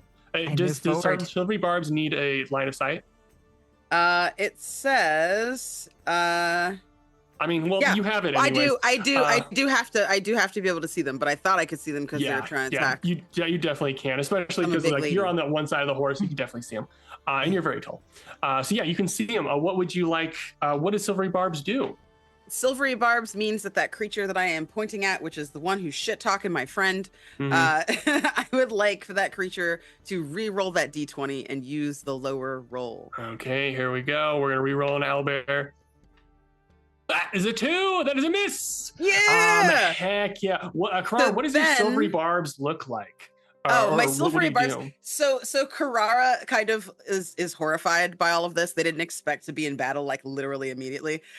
So she's like away from the cart, like toward the woods where she was going to investigate the sound of the whispering, and like sees all of this and is like, ugh. And kind of like yells like, "Hey, get the fuck away from my friend!" Like starts to shit talk him, and like the words kind of come out of her mouth, in like a script, and they like shoot into whoever she's like pointing at, basically. The other part of Silvery Barbs is that I can choose a different creature to have advantage on their next attack roll, and I'm gonna pick Moose. Hell yeah! So we see these words as the sort of rusty sword is about to come down on Oda, and the words sort of like hit and like push their arm back, and it hits into the ground instead. You see the goblin look over. Yeah, a nasty little talky farmer. I'll have to get that one next.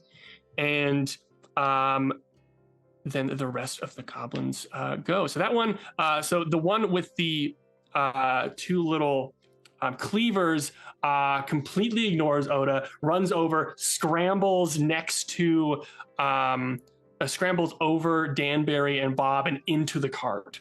And you hear like things like flying around. He's like, "You got some goodies in here. I'm gonna take them."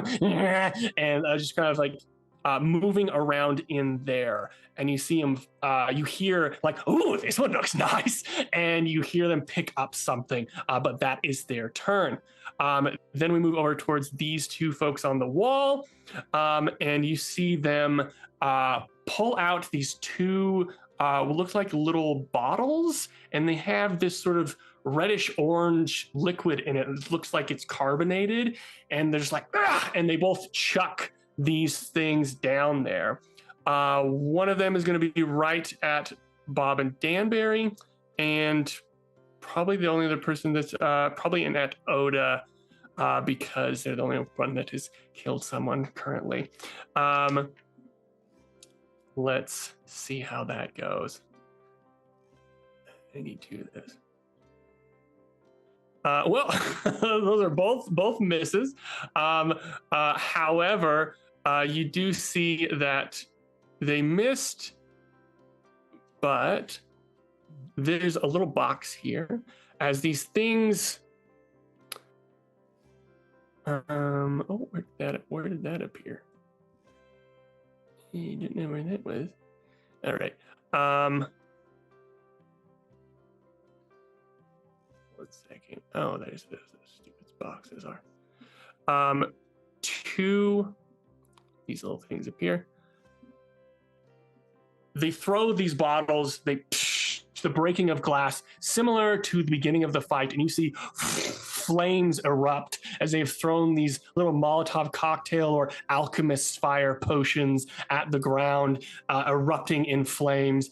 They don't seem to be very high. They both missed, but it is creating flames in those areas that I've dictated there. This little goblin, this little pudgier goblin in some armor, who has a little hat with a big red feather in it, is like, "Just gotta kill them." And I would say he raises a little crossbow and tries to fire. We'll have him fire at Danbury and Bob here. First, we'll do. First attack will be at Danbury. Oh, that's a hit. No! And the next attack is with disadvantage on Bob. So that is a miss on Bob. And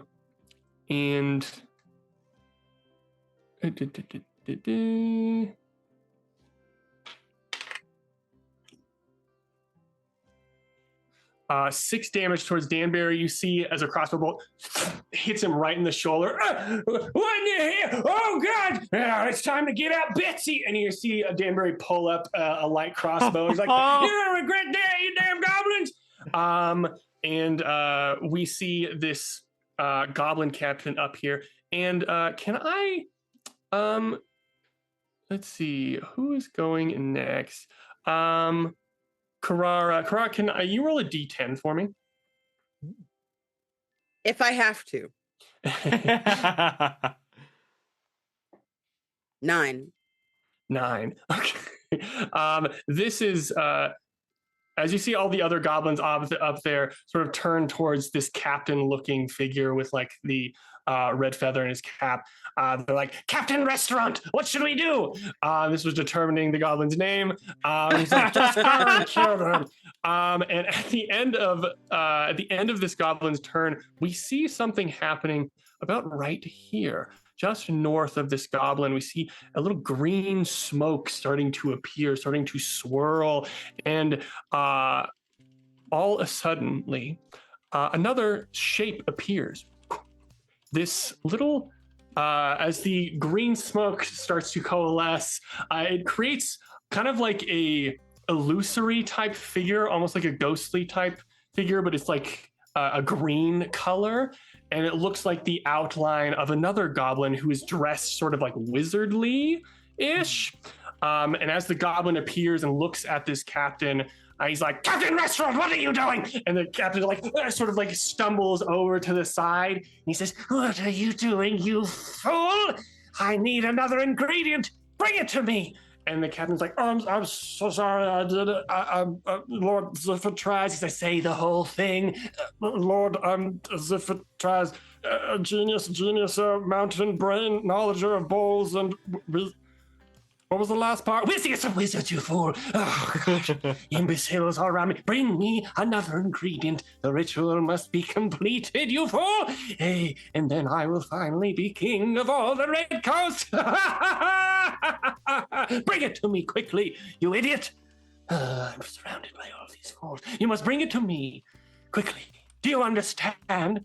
Yes, of course, Lord Ziffert. Yes. Bring it to me, or I will turn you into something more agreeable. Oh, no, please. Yes. Quickly.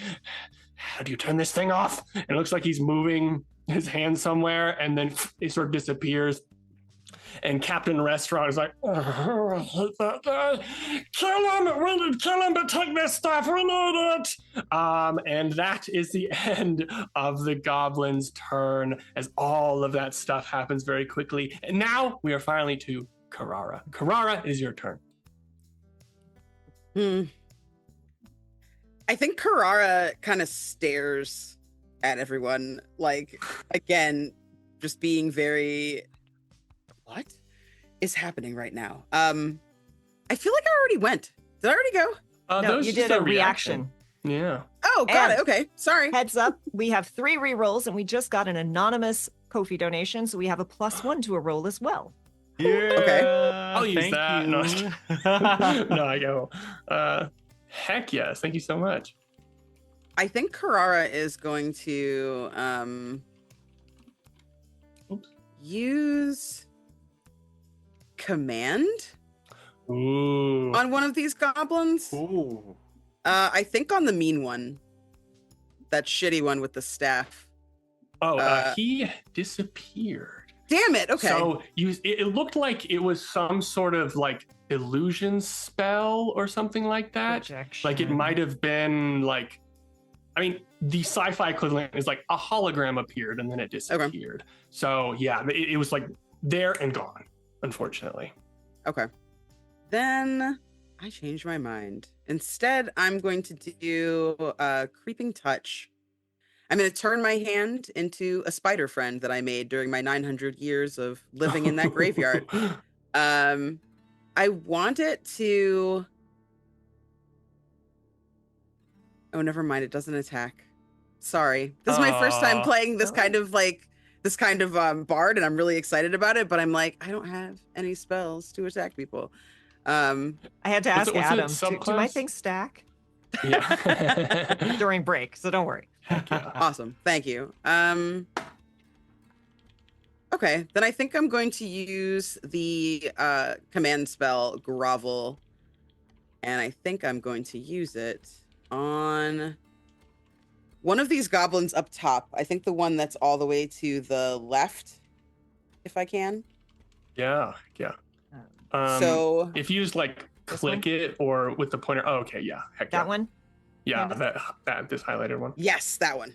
Heck yeah. This one. I'm so afraid I'm going to move this character. I'm so sorry. Totally fine. Okay, yeah. So I'm gonna need a wisdom saving throw. Heck yes. What is the number that they have to beat? 13. 13. Okay, they have a -1 in wisdom. So they're going to have to get a 14 or higher to avoid this. Let us see. -1 in wisdom. Well, What's that like, Moose? that's a hot 3. A hot 3 for you. So Great. they fail. What is your command? So that creature is now prone. Ooh, heck yeah. It says it ends its turn, which means that I think I can probably use this outside of my turn, which is weird because it says I need 1 action, but that's fine. And I think then as a bonus action, I think I'm gonna give Bardic Inspiration over to Bob. Oh. So I look over at Bob and I say, "Hey, Bob, I know you don't know who you are, but I can tell from your stature and your bone density that you must be quite heroic. So get out there and get in that shuffle because I don't want to." All right. Thank you. So yeah, on your turn, you get 1d6. Sick. Would you like to move it all? You do see like there's like Yes. a little bit of fire in front of you, kind of I like, would. it hasn't touched you at all, but it's on the ground, sort of. I'm covering gonna that move area. like right here because these flames aren't growing, right? They're not like coming at me. No, they're not. Thankfully, Cool. they Okay. have not hit the carriage just yet. So yeah. So I'm gonna protect the back end and get away from this fire. Hell yeah. And then I might come back over there to fight that guy, but I don't know. We'll see. Heck yeah. So as Caeora, oh yeah. Well, what do you say to the goblin that you cast the spell on? What does that look like when you cast the spell? I scream at the goblin, "Hey, you! Yes, you! What? Me? You need to let us go. Did you want to know my name? Lay down if you want to let us go. Your name? Yeah, roll me Why a would I d10 want to real know quick, your and then I'll name? tell you my name. Another name? Oh no. Another. 7. Oh, well, my name's Two Corns. 2 corns. Yeah. Make yourself prone. Oh, Prone 2 no. corns. I'm so sorry. Tell your friends the same will happen to them if they don't let us go peacefully. Something's happening to me. There's some sort of witch magic is making me go to the ground. You know, the Yes. goblin's like, shut up. And you all will go to the ground, except dead, because look at my companions, how tough they are. Please. Don't listen to them. Just kill them. Otherwise, if it tries to kill us, kill them. Incredible. Now we jump to Moose. Moose, it is your turn. As the goblin picks up this box, very excited that they got Mhm. what they needed from inside here, there's like peeking over the edge is this little moose, little ears kind of flicking at first, just like big eyes, very Puss in Boots, sort of like, "Whoa." And then immediately, Yeah. Ah! What the hell? and just jaws open, and Moose goes into a rage. You see Moose's tail starts to like elongate. Spines begin to grow out of it. It gets about Oh. it is much longer than he is at this point. And Moose will just start, it just jumps onto the goblin's head or tries to, and just takes a sword and just starts whacking him with the blunt end, just whap, whap, whap, whap. And because Hell of yeah. advantage, I will roll with advantage. Hell yeah. That is, ooh, an 18, so that's a 23. Definitely hits. Amazing. So that is going to be 2d6 plus 3 plus 2 for rage, I believe. Is that what is added to my rage? Yes, it is plus 2. Amazing. So, wow. Okay, so that's going to be 15 points of damage. Dang. I also have there's this thing called like cleave rules. I would say if there was another a baddie nearby that was like a minion, you could whatever damage that left over hits them, but unfortunately there's not another baddie right next to you, because you completely like turn this goblin into mist. So what does it look? What do you look like when you? I guess. Do you want to kill them or knock them out? Is up to you, it's since fully you said killing. it was okay. So Moose at first is just like whack, whack, whack, and I think the goblin just starts like sinking in further into the cart, and then Moose is like, "Oh yeah," and turns it to the sharp end and just cuts him in half. Incredible. Let me just place this little skull here. Moose is then going to move 5, 10, 15, I guess also as you sort of like boom, boom, boom, it's like, and then just like the dead carcass of the goblin, you hear them sort of drop this little chest, and it's a very nice looking chest. You guys don't know what you are escorting to this village. I would say you probably haven't looked at all the stuff in the cart, but this is a really nice, it's like iron banded chest that has a really big lock on the top of it, and it sort of like thuds to the ground after you bash this goblin and then start to run out. Yeah, Moose doesn't care about the box. Yeah. But Moose will run, going about 5-10 feet, hopping up into the boxes, and then Moose has a 10-foot climb speed. So I think just as the one archer sees friend get like cut down, you see that Moose just disappears behind the boxes, and he's like looking around, and then all of a sudden Moose is out, like just over top of. What the hell? And that's Kill it. Incredible. Would you like to I guess bonus action, rage, action, movement? All right, heck yeah. Then we move to Bob. Bob, what All right, is going on? let's go. So Bob, perhaps recognizing that the one on the walls seems to be like in a way a second in command. Bob is going to feel emboldened by Caeora's inspiration, and is gonna hold up his mace towards that goblin and try to fire off a little guiding bolt here. I would like to, if I may, do non-lethal here, thinking maybe we can get some intel from this one, because it seems to have at least some clout amongst these goblins. So let's. Hell yeah, I love that. Okay, that's a 7 plus my spell attack is +5. Can I use Caeora's inspiration, please? Yeah, I think so. What's the is it a D6? 1d6. Heck yeah. Great. So 15 total. That is exactly the number that you needed to Yes, hit. Caeora, thank you. Give us some damage as we see flying out. All right. So that'll be 4d6. So let's go.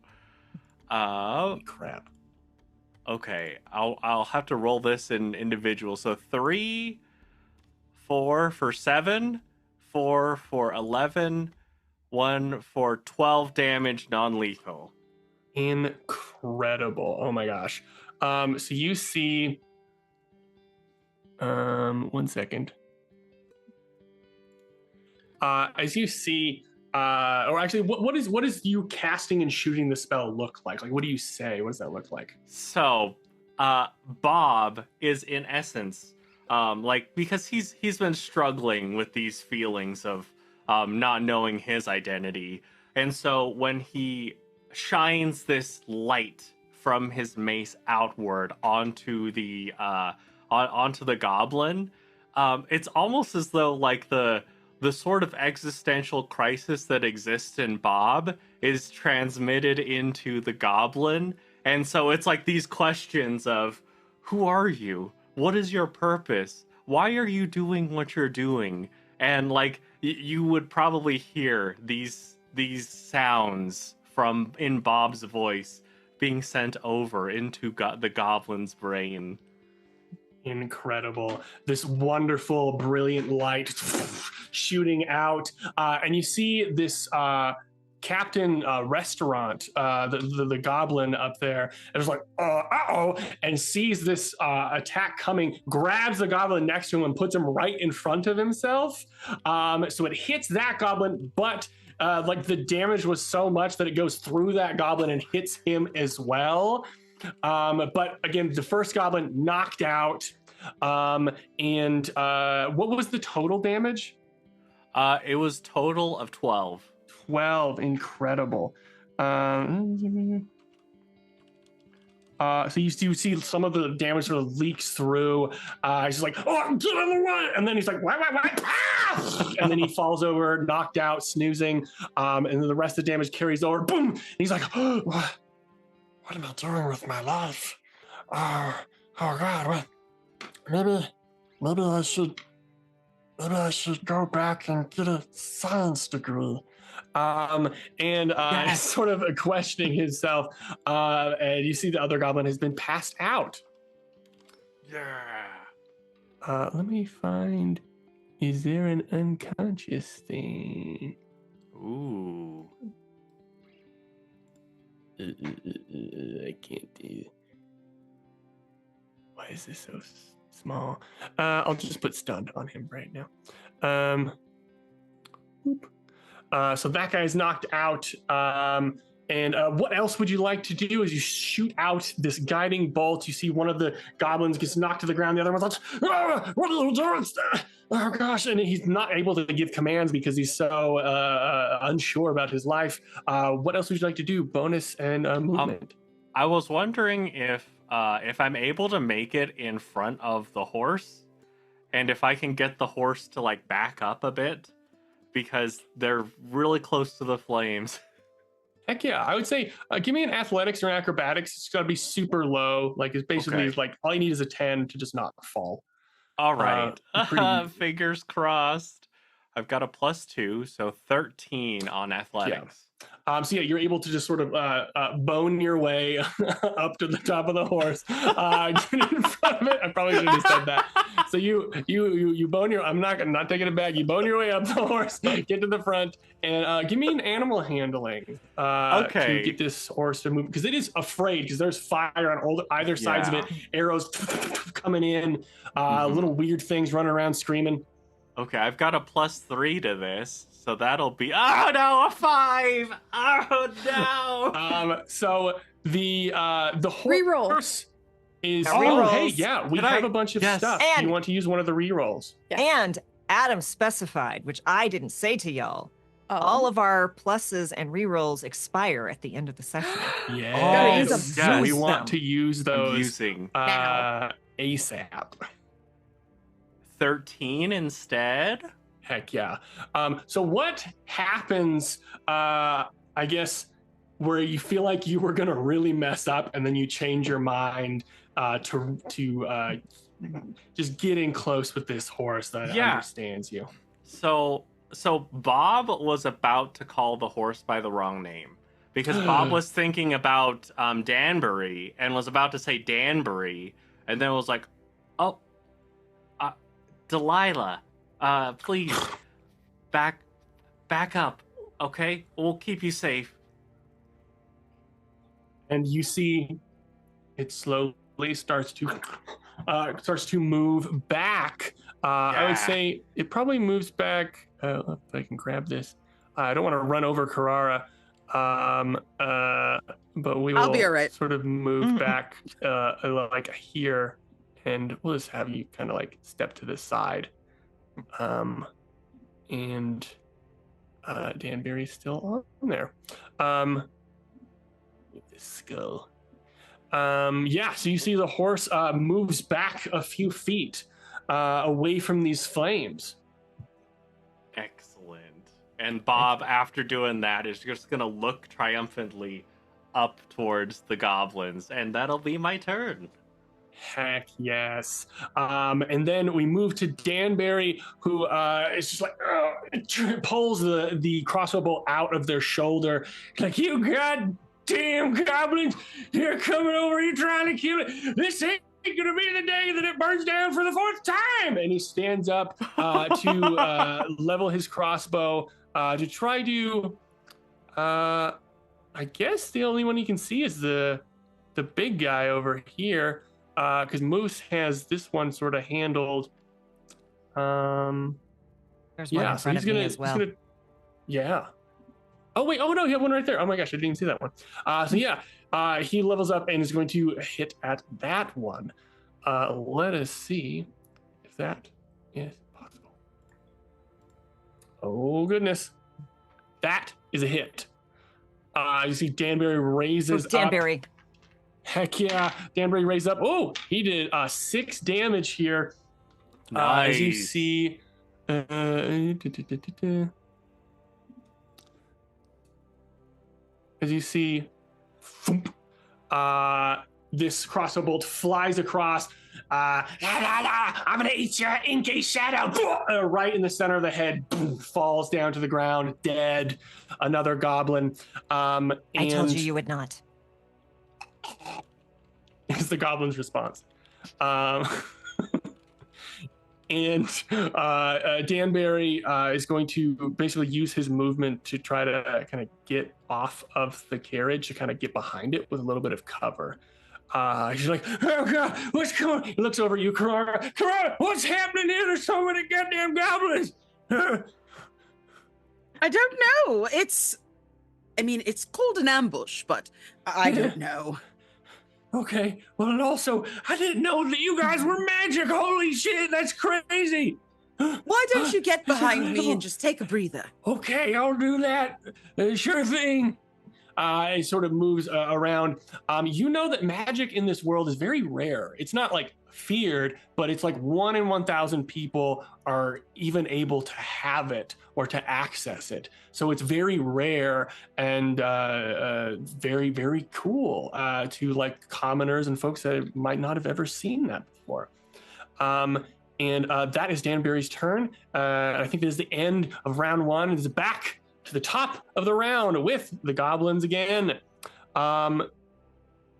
We see right here. Oh boy, here we go. Moose, give me an athletics or an acrobatics check real quick. Oh no. You're trying to beat an 8. That is an acrobatics. That's going to be 16 from Moose. Okay, so as a bonus action, the goblin's like, fuck you! And tries to push you off of the wall. But I think Moose is just too much muscle. And like he pushes you, but you don't move. And it's just this goblin, and you just hit. It's just solid wall at this point. Yeah. Be like, yeah, I got a 6-pack. What are you gonna do about it? Yes. What is this? Who is this rat with a beach body? And drops their crossbow, pulls out this serrated looking short sword, and he's like, I have to do this, and then goes to attack you. That is a 2. So they sort of swing again. I think they. Actually, how do you dodge this or block this, Moose? I think you see Moose brings up that overly long sword that he has, this buster sword, and just blocks it. There's like sparks that fly out. It's like grinding. They're face to face at this point. Oh heck yeah! Growling at each other. Just sparks coming off. Yeah, you're my nemesis now. Your nemesis. You're mine. Yeah, and I'm gonna. If I survive and you survive, then we'll remember this, and then we'll come back one day over a really long bridge, then we'll fight again. I remember you're not gonna survive this because I'm gonna destroy you and everything you built. No, you're not gonna survive this and everything you built. They're just like screaming at each other. In my head, they both dropped their weapons and just did a slap fight. As they are slapping each other, you see the 2 hiding goblins, boop, appear on the northern wall as they come right back over the wall to send some more crossbow bolts this way. And they see the closest people to them are Caeora. Well, I guess they'll probably shoot at Bob. Danbury doesn't look all that threatening. And we will add another little d20 here. Oh boy, that is 2 4s. 2 4s, people. Adam. These goblins, Rough, buddy. I would say they're just kind of like, they kind of go over the wall and they're like, all right, I'm going to get that one. It's like, no, I'm going to get that one. It's like, what do you mean? Oh, you said that we were going to get, no, I said we were going to get that one instead. It's like, oh, stop arguing about it. You're arguing with me. And they're like, oh, just shoot. And then they both shoot and they both boom right into the floor right in front of you guys. Like, look what you made me do. Look what you made me do. You know what? This is all because you didn't leave the toilet seat down. He's like, oh, you're going to bring that up again? And they're just arguing and fighting with each other. That is, oh, I forgot he was part of Goblin Turn 1. I put him on Goblin Turn 2. The Captain Restaurant, looks over the field, and is going to shoot at Bob, I think, after finishing his midlife crisis.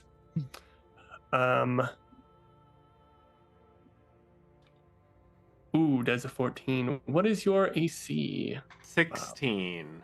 Okay, let's see, what does he have as the plus to this?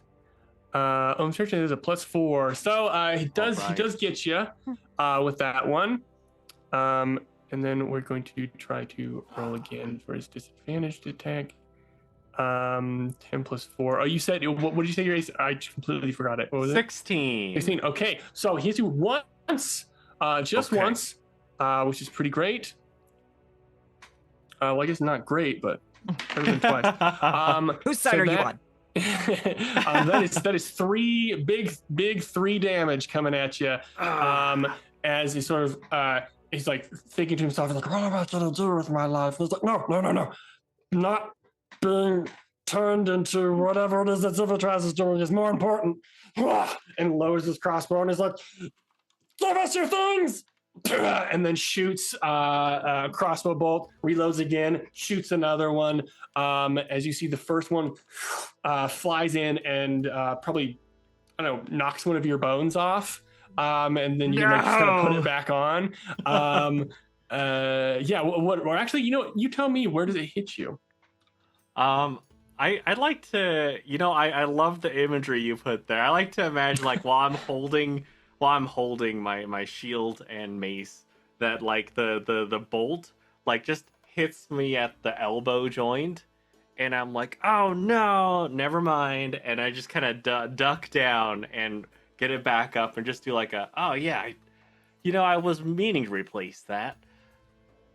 You see that Captain Restaurant sees that your arm falls off, and you pick it back up, and he says, no, you're one of them already. And looks panicked, and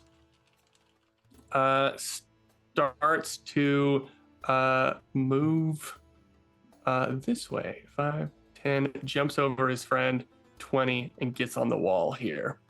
Looking like he's trying to get far away, but not quite flee yet.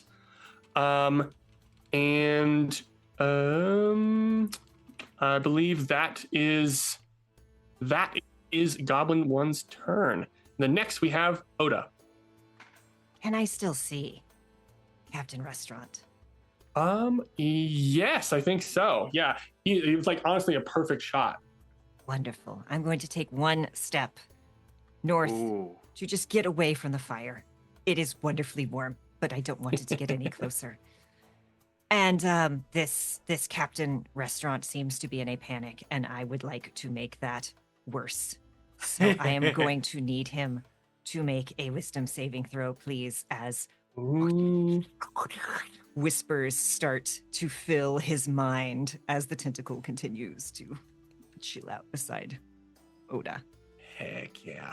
What is the What is the saving throw? What is the number that you need to He beat? will need to beat a 13. 13. He's a -1, so needs to get a 14. That's a 7. That is a 7. That makes me very happy. And what is this spell that you have cast? So again, these whispers, all of these whispers start to fill his mind, and then they just coalesce into one singular dark spike as they cast Mind Spike. Ooh, heck yeah. Lethal? Lethal? I don't think you can non-lethal magic. Well, we can change it up if you guys want and it makes sense. I am not interested in non-lethal, and that is Okay. 13 points of damage. Oh boy. Okay. Let's see. Is he near? Oh, he is near. Okay. Ooh. You do see as this. Wait. Targets an attack. A goblin to. Can see. I don't think you'd be able to see this because it's just like whispers that are appearing. So I would say he was going to try to redirect this or something to that goblin on the ground, but it just starts to. And what does it look like when Captain Restaurant dies? I think he's like scrambling, trying to figure out how to redirect, and is like, and then he just like freezes, and blood comes out of the nose, and then just drops. Dang. Boom. Captain Restaurant is no more. You won't be able to learn that he named himself Restaurant because it was a fancy name. He didn't know what it meant. It is very fancy. It is. Depends on the quality of restaurant. He's blood, and then just falls off of the wall. You hear him crash into some of the boxes on the other end. What else would you like to do, Oda? That was your action. You saw bonus in movement. I'm good. Heck yeah. Heck yeah. I would say now it is Goblin 2's turn. Blah, blah, blah. There's only 2 of them left. The one is unconscious because of damage. Oh, right. Mm-hmm. He's unconscious. Mhm. Unconscious. The other one's so prone. this one gets up. Let's see. Can I move this guy? Yep. Oh. Is he 1? How do I take this away? Okay, there we go. Great. So he stands up and kind of looking at his sort of dead leader. Just like, still kill him! And looks over and starts to, I guess, shoot at you, Oda, that just took out their captain. What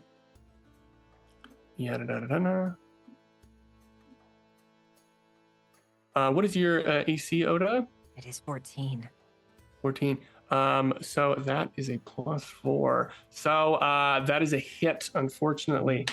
That is 6 damage coming at you as they reach up their crossbow, and they're just like, no, you can't. You're not as scary as if it tries. And another crossbow bolt flies at and hits you where? Oh, I think it hits like right where the tentacle and the body kind of meet, and Oda just kind of blinks and looks down at it. No, I am more scary.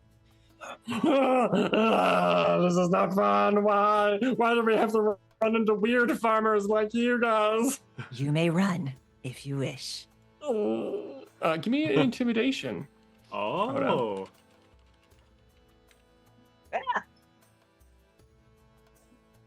That didn't happen. I think that means this dice doesn't want to be rolled. It was a 3, and then it rolled to a 19 plus 5. Nice. I would say roll me a d4 real quick. Right.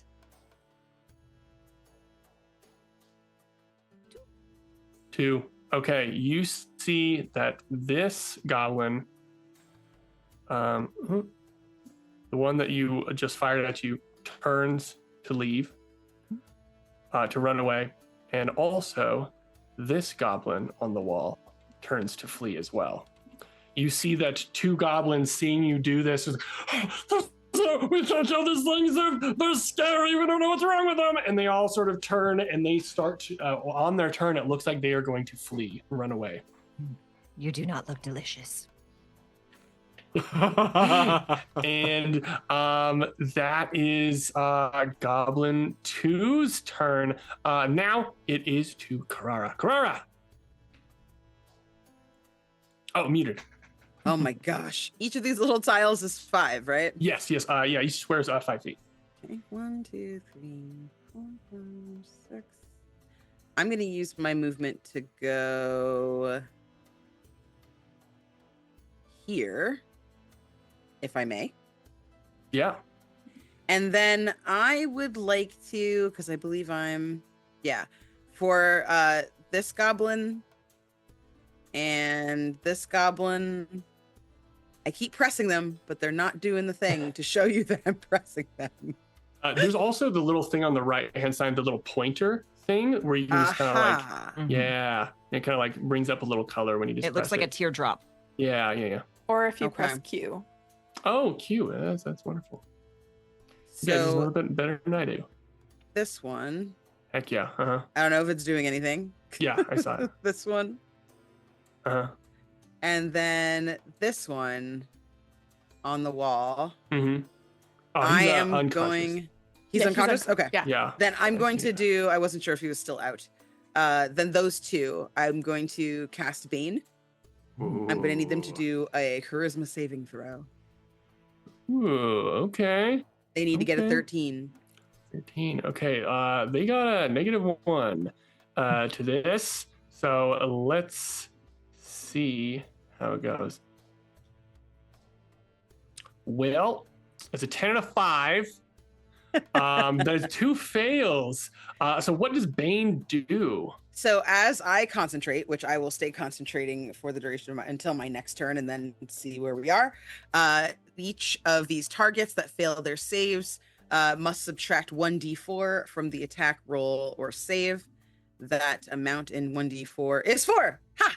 Yes. You must -4 from anything either of those creatures do. And that's my turn. Yeah. Okay. Let's get Actually, Caeora goes, Danbury, get behind your mule. Okay. Can he move? Is that like an ability, or was that just a? No, it's just a suggestion. Okay, cool. Because he's no longer standing behind me. Yes. Okay, right. He's like, oh, where did you go? I sure turns around. Incredible. Let me get a brush. Time check reminder too, Adam. Okay, thank you. Oh dang it! Why can't I freaking draw this thing?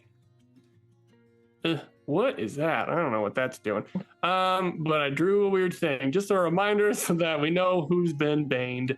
Nice. Incredible. So, what does that magic look like as well? Like, you can strum something, play something when this happens?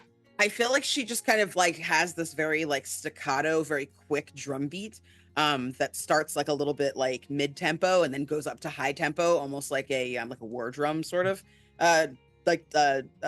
rhythm, like a tempo. And as like the music kind of comes out of this thing, it shows up in like purple and pink sparkles that kind of make their way over to these creatures and kind of swirl around their heads. I think that like it looks disorienting, basically, is how it kind of comes across. Yeah, and I say they sort of hear the drums inside of them, and there's like looking a bit confused. And now it is Moose. Moose, it is your turn. All right, so Moose fighting with this goblin here. Looks to the goblin, brandishing the Buster Sword, and says, "What's your name? So I can remember this fight." Roll me a D10. What's a D10? What does that mean? What's this meta? That's a 3. My name is Ripper. Ripper. That's really Yeah. cool. What's your name? And he said it's Moose. And Moose is going to slap with the greatsword that he has. Heck yeah. That is a 15. Hit. All right. So that is going to be Let's see how much damage. That is 5. That's 10 points of slashing. Boom. Dead.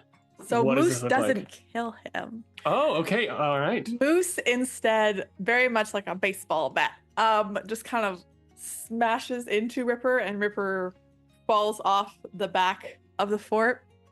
And then before Moose moves on, Moose like comes up and just points the sword at the KO'd Ripper and says, Come back when you're better. Nemesis. and turns around and immediately starts running after others. Incredible. Thum, as the reverberation of you baseballing this goblin, and as they sort of fall to their unconsciousness, your name was stupid, and then they Ripper falls down unconscious on the ground, poised for revenge later in life. Yeah, anything else you'd like to do? Bonus action, anything No. else? That's it. Heck yeah. Now, Bob, is your turn. All right. Does the one up there, up to the northwest of the map, is that one gonna run, or are they? That one is baned. Okay. The one right. All right, I'm here. blasting them. I'm blasting with some more guiding bolt action. Blasting them. Let's go. All right, that'll be 15 plus 5, dirty 20. That hits. Heck yeah. Right. I in this case, like Bob, perhaps noticing that some of them are ready to run. He's like, okay, they're okay.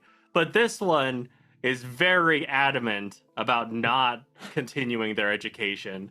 And so Bob is gonna turn his mace upon them and fire off that beam of light and say, maybe you'll get to come back as a skeleton and have a second chance. And as that light just goes straight out at them. Heck yeah.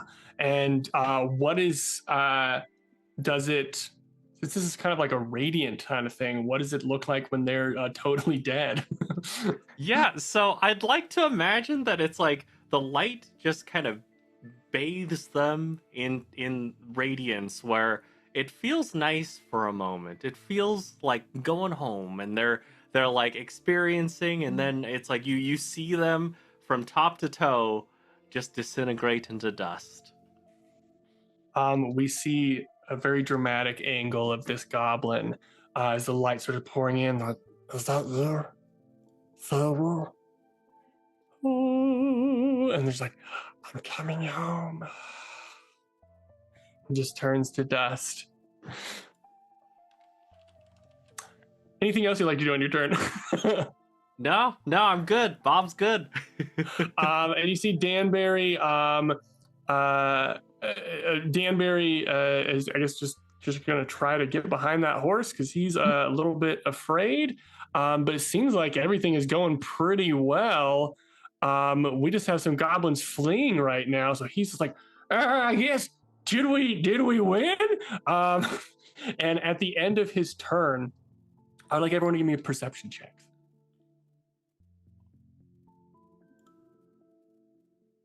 Gonna use one of our rerolls because that was real bad.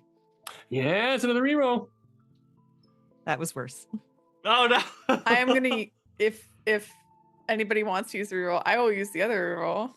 Yeah, I think Unless we have Candace. good one That's- left. We have one One more, left. yeah. Heck yeah, take it. Who's got the best perception? I got a 13. You I- use the reroll. I'm really I have bad. a +3 to my perception. Take it. Reroll. Okay. There you Okay. go. Here I go.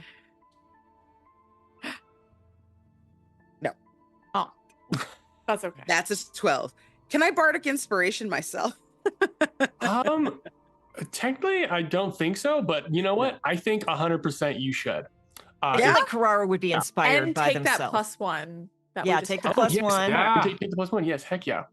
Heck yeah. Okay, so I'm allowed to use the better of the two rolls, yes? Yeah, 100%. Okay, so that's a 13 plus a 14 plus a d6 is a 15. Okay, nice.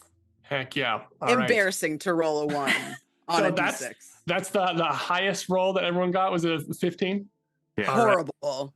So I would say everyone else, you're really focused on all the goblins. The fire is still there. It's slowly starting to dissipate. You can hear the goblins' footsteps are running away. And all of a sudden, there's this, as if the forest itself goes quiet. There's like bird sounds, sounds of the leaves moving, the sound of the wind. The wind goes away.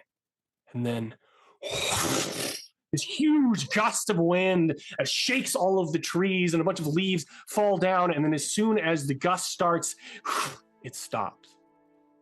Moose, Bob, Oda, you were all focused on this. You didn't look up, but Caeora thought to look up.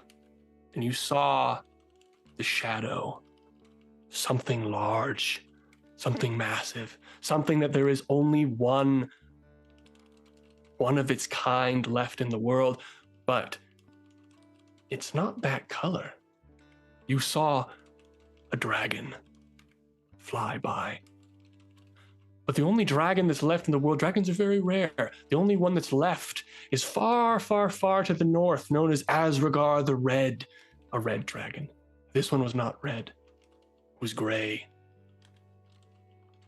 And as you see, it flies over and disappears into the distance. You feel a sort of dread. These are things of myth, of legend, of stories older than you can remember. Dragons are nothing to I don't know. They're bad. They're bad news. That's all I'm gonna say. And as this whooshes above head, you see some of the other goblins sort of looked up and they freak out as well. And they're like, no, the beast. And they keep, if they weren't already fleeing, they would be fleeing now. And I would say as this stops, unless you all wish to pursue these goblins, I would say we are out of initiative. Did you all see that? I saw many dead goblins. No. I saw that too. Yes. No, I'm speaking specifically of a dragon. I saw a dragon in the sky just now. What? What are you talking about? There ain't no dragons right here. Oh, is he dragging? What? What? No, not dragging. It was a dragon, like a giant scaled winged beast. A huge beast. Yes. Oda slowly a dragon. takes out a book. Like that. Yes, with the good taste. Excuse me. Yes. You have the books. Like that. Cindy Mingles is my favorite. I don't. We're not going to get distracted. I find it important that there was a dragon. I understand you're like, oh, but Caeora, there's no dragons. Just Asgarth or Argyle or Agelden. Asragar, the red. But this dragon was not red.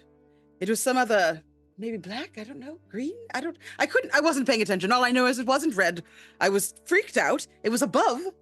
You didn't see that shadow, that giant shadow that just passed over all of us.